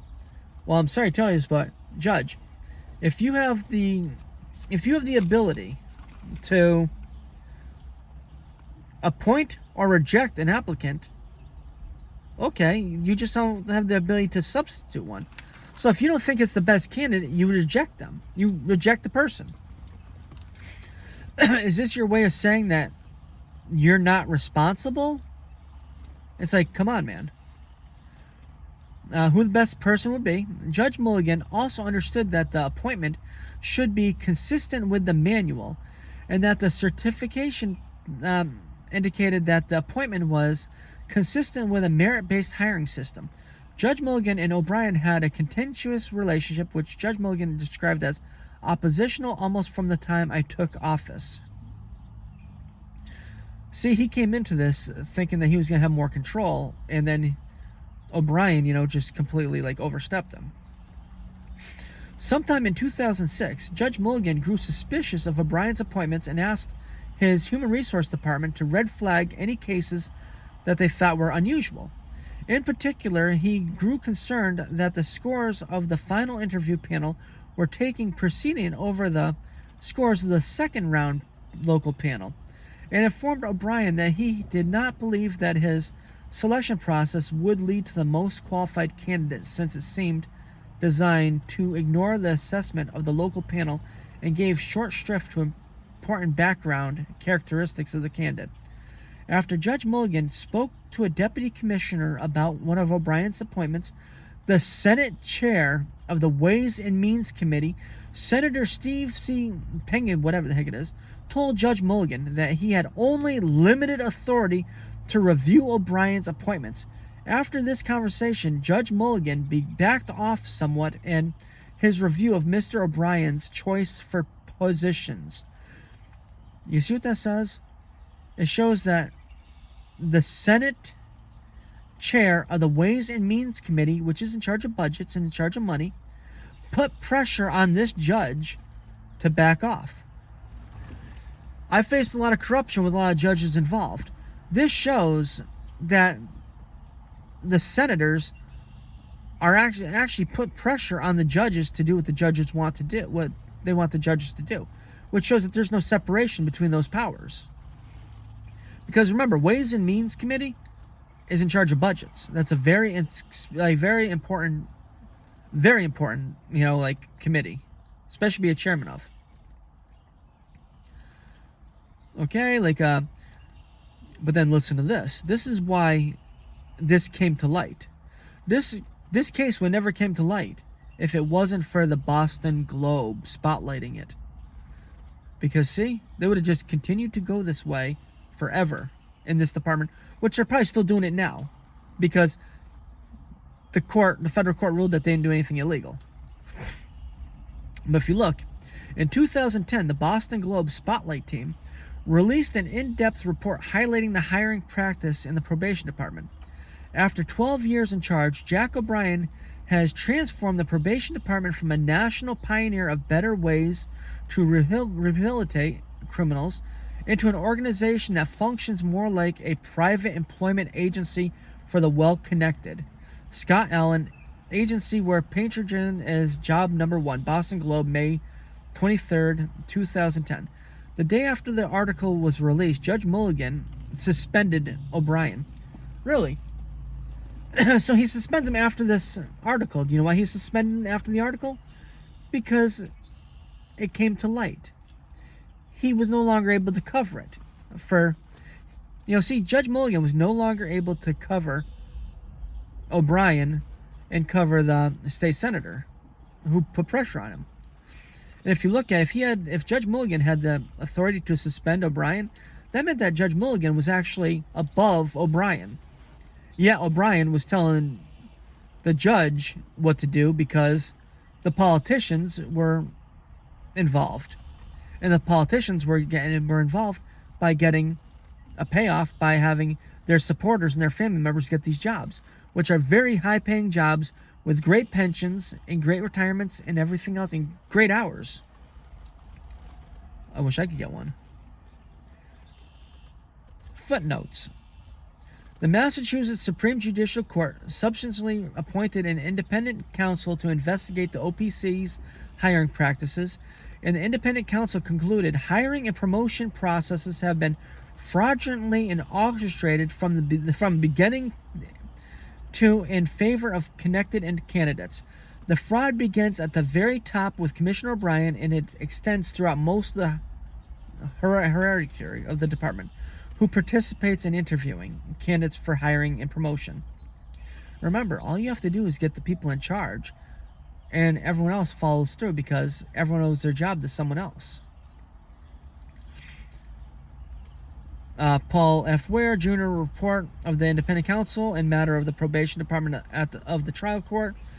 Viewing the evidence in the light most favorable to the verdict, we can conclude that O'Brien, along with the other defendants and many other members of the probation department, misran the probation department and made efforts to conceal the patronage hiring system. But bad men, like good men, are entitled to be treated and sentenced in accordance with the law. Green versus United States, 365 U.S. 301, 309, 1961, Black J. dissenting. This case involves state officials' efforts to increase funding for their departments through closed-door arrangements with state legislators and other public officials. But not all unappealing conduct is criminal. As sovereign state here, the progression to regulate the permissible scope of interactions between state officials and their constituents, and the Supreme Court has warned against interpreting federal laws in a matter involving the federal government and setting standards of good government for local and state officials. McDonald v. United States, 136S, CT 2355 to 2373, quoting McNally v. United States, 483 U.S. 350 to 360, 1987. For the reasons discussed herein, we find that the government has not in fact demonstrated that the conduct satisfies the appropriate criminal statutes, and we therefore reverse. You see what that tells you? It tells you that even when corruption is actually brought to light by the newspaper and the government is forced to take action, the federal government is forced to take action against the state, the judges still can overrule it and allow misconduct to happen. How crazy is that? Tell me that that's not pretty crazy. You know, like, this shows everything. That politicians basically pay to get their dirty work done by people in charge of committees and commissions and agencies. All the criminal stuff that I faced, all revolved around, all the stuff that's happened to me that's been criminal has been revolving around state agencies and departments and elected officials. Very strange. Especially saying, as you see, I prove how corrupt this stuff is. Mr. Donnelly is respectfully requesting that this case be dismissed because the above given reasoning. Okay, we're almost finished. A couple more pages. Conclusion. Because right now we're on page 31. Conclusion. As a matter of law, Plaintiff Commonwealth Massachusetts failed to meet the minimum requirement, as the only evidence that they have is the word of an individual, Miss Blank, a person whose witness even contradicts her story, and a person who has been proven to have lied to the police on the night in question, to have been proven to have lied to the Massachusetts Commission Against Discrimination, and to have been proven to have lied to the Belchtown District Court, and to have willfully lied to others and in other official document statements, all with the purpose of filing suit against her former employer, and as such, Mr. Donnelly respectfully requests that these charges be dismissed without delay. Remember something, though. This hearing, this motion, should have been marked up 7 days after they received this on April 22nd. It's over 14, it's probably over 20 days right now where they haven't marked this up because they don't want to mark up this motion. They are afraid of this motion because it exposes their corruption. Okay, now you have to put an affidavit to these. You know, you just have to, like, you know, put an affidavit, which is just a couple pages. So I'm just going to run through the affidavit really quick, you know. Actually, never mind about the affidavit. If any of you order a copy of this, the affidavit will be, like, you know, like, included in it. But basically, the affidavit just states what, you know, like, me conferring, like, the stuff that was already said in here. Me saying, like, basically says this. Affidavit of Jeffrey P. Donnelly. I, Jeffrey P. Donnelly, do hereby state and depose as follows. Blah, blah, blah, blah, blah. And it just basically says that signed under pains and penalties of perjury this 21st day of April 2021. Basically, it's just me, like, signing off saying that everything I said in this motion is the truth and not lies, or the truth of the matter as I see it. And then we got here, which is, I hereby certify that a true copy of Mr. Donnelly's motion to dismiss and memorandum is in support of defendant's motion to dismiss was served upon the Hampden County District Attorney's Office, located inside the Palmer District Court on April 22nd, 2021, via hand delivery with affidavit and exhibits. What that means is I went to the courthouse and I hand delivered it to the court officer because they wouldn't let me in because COVID. So they were served in hand, which means that there's no, I didn't get it. And now with the city of Springfield saying that I can't, like, that they're taking my firearms because of this, the order of pretrial condition release, they have several things checked off, which is pretty standard for, like, a pretrial condition release. And one of them is this. One of the four. Obey all state and local federal laws and court orders, include abuse and harassment prevention orders and support orders. Notify the probation department immediately if you change your residence, mailing address, or contact information. Make no false statements to any official of the court. Okay. And then refrain from abuse and harassment of alleged victim. Have no contact, direct or indirect, with the alleged victim. And I agreed to that too. You know, like, when the judge said this, when the judge said this and the ADA asked for this, I'm like this. He's like, you know, I'm like, look, I haven't had contact with her in 5 years. I have no reason to contact her now, nor do I want to contact her now. Realistically, I actually feel bad for her, but I would like to see her catch a felony for making false reports to the police, and also perjury charges for, you know, perjuring on these documents and everything. I would like to see that. I would like to see justice, actually, in this case. But the city of Springfield claimed that this right here was the court taking my firearm license away. But let me read you this. The one that's not checked off is refrain from possession of any firearms, rifles, shotguns, destructive devices, or dangerous weapons. That was signed on 4/2/2021. Agreed to by the district attorney's office, myself, and the judge. You see what they're trying to do? They're trying to backdoor it to take my constitutional rights away. That's why I'm going on a hunger strike. I'm going on a hunger strike because this right here proves that I'm facing corruption. It shows that I've been facing corruption since 2009. You know how hard it is to face corruption for 12 years? 12 years is a long time. Like, of living with your, looking over your shoulder, not knowing when the next shoe is going to fall, not knowing when the next false charge is going to fall. Like, it's sad to live a life like that. And that's the life I've been living for the past 12 years. I've been living a life that's not my own. You know, like, did I gain a lot of stories over these years? Oh yeah, you name it. Working in a strip club for 6-7 years, the stories are boundless. The stories of the corruption I faced are boundless. Like, I'll tell you right now, not everyone that I know likes me. Not everyone that likes anyone likes anyone. I'm a polarizing figure. But I'll tell you right now, like, if someone doesn't like me, okay, what did I do? What do they claim I did? Usually it refers to something politically motivated, or when it comes to photography and artwork, I didn't want to pay the person the price that they wanted to get paid.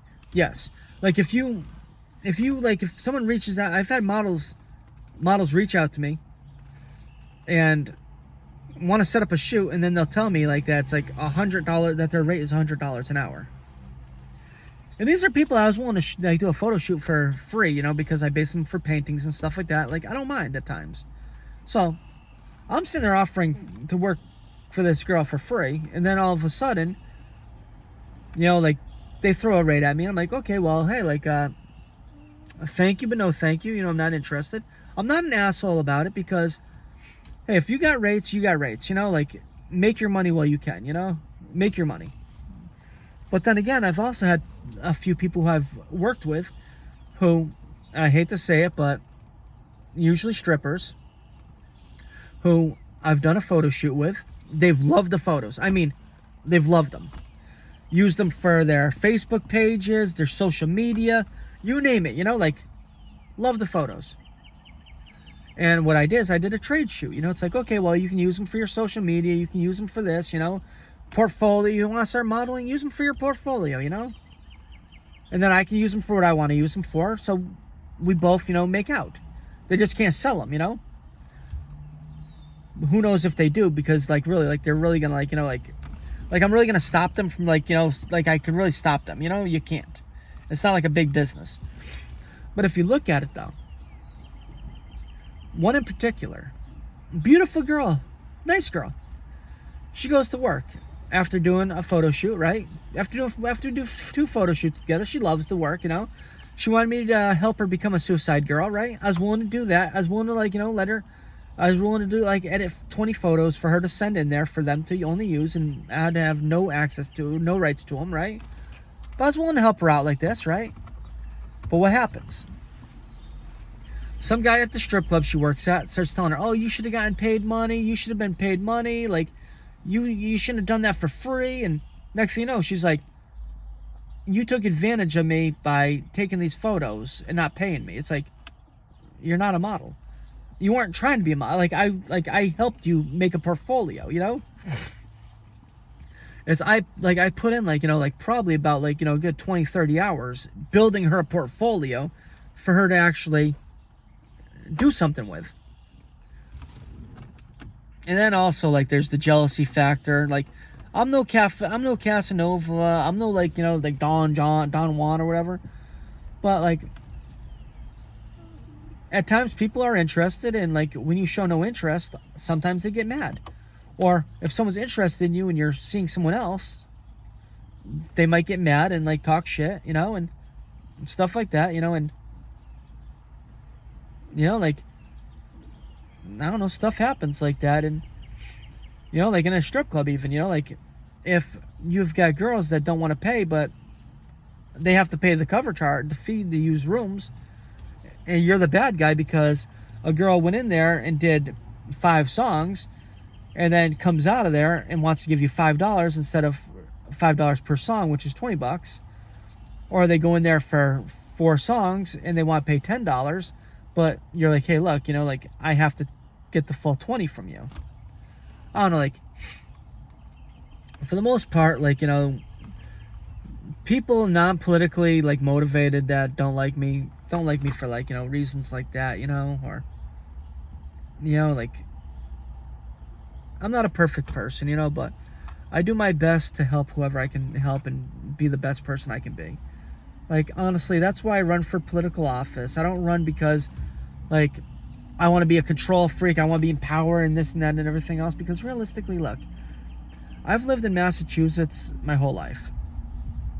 I've lived in Western Massachusetts my whole life. I've lived, like, within a couple miles of Springfield my whole life. Last time I went to Connecticut was to visit my sister in Enfield. And, like, that was, like, maybe once in, like, the last, like, 4 years. I don't go to Boston. I don't go to Worcester. I don't go to New York. I don't go, like, I really don't leave Massachusetts. I left Massachusetts to go to Vermont. Well, to a state where I left Massachusetts for the first time to go to a state to actually bring my firearms to a state where I could be legal in. Just so I didn't have to turn the firearms into the police department. Because, something? I haven't shot them in a while, but whatever. It's like, I've got guns I've never fired. Never intend to. I use them for props for photography. Because you put a gun in a girl's hand, and a lot of times it gives the girl some power.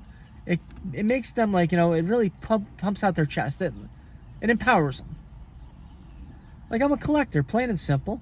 But the thing is, like, for them to say, you need to turn in your firearms. It's like, I've never committed a felony. I've never committed a criminal offense, right? Well, speeding, stuff like that, but never been found guilty of them, right? But we all commit, like, speeding and stuff like that, but hey, I've never been convicted of any criminal offenses, never done any major crimes or anything like that. But if you look at it, why should I have to turn my lawfully owned property into a police department when I did nothing wrong? If the judge and ADA would have said, okay, well, part of your pretrial conditions are, we want you to turn these in, I would have been like, okay, sure. And I would have turned them in. But that wasn't the case. This is big government, like, going after people's civil rights. And that's exactly what this is. Because the United States Constitution says that we as Americans have the right to keep and bear arms, and that right shall not be infringed. I hate to say it, but the Constitution does apply to the states too, the state governments. This, in fact, is refusing. This right here is in Massachusetts, refusing my ability to exercise my Second Amendment right to keep and bear arms. And especially them threatening to arrest me and file for a warrant if I don't, if I don't turn them in. Turn them in. They're out of state. I told them they're out of state. They're in Vermont. You got to turn them in.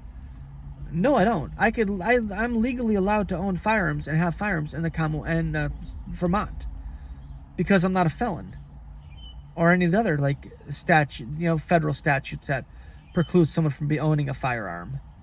Remember, it's not that anyone could just go up there and own a firearm or have a firearm. You have to actually not be a criminal and fit the federal statutes. Okay, well, it's 3 hours. God knows how many of you are actually going to watch this or listen to this. Probably not many. But I figured just getting it out there, because with the hunger strike and stuff like that, I just want people to understand what's going on and why I'm doing what I'm doing. Because I'm not crazy. I'm not one of these like weirdos, nut jobs. I'm not I'm just an American citizen who is fed up of the corruption. And honestly, how can I ever expect anyone to ever vote for me if I'm not willing to, how am I supposed to stand up for you if I'm not willing to stand up for myself? How am I supposed to fight for you if I can't fight for myself? And realistically, when you're one person, when you're a little guy going against the government, there's very little that you can actually do to fight back. One of the things that you have at your disposal to fight back is a hunger strike. And a hunger strike is not for the weak of heart, and it's not easy, and it's not fun. And it actually does cause pain. And you could die off of a hunger strike. Dying is a possibility. So, have a good one, and maybe I'll post later on. Probably. See, I'm going to start posting now. Love you all. And do as I say, not as I do. All right, plain and simple. Have a good day.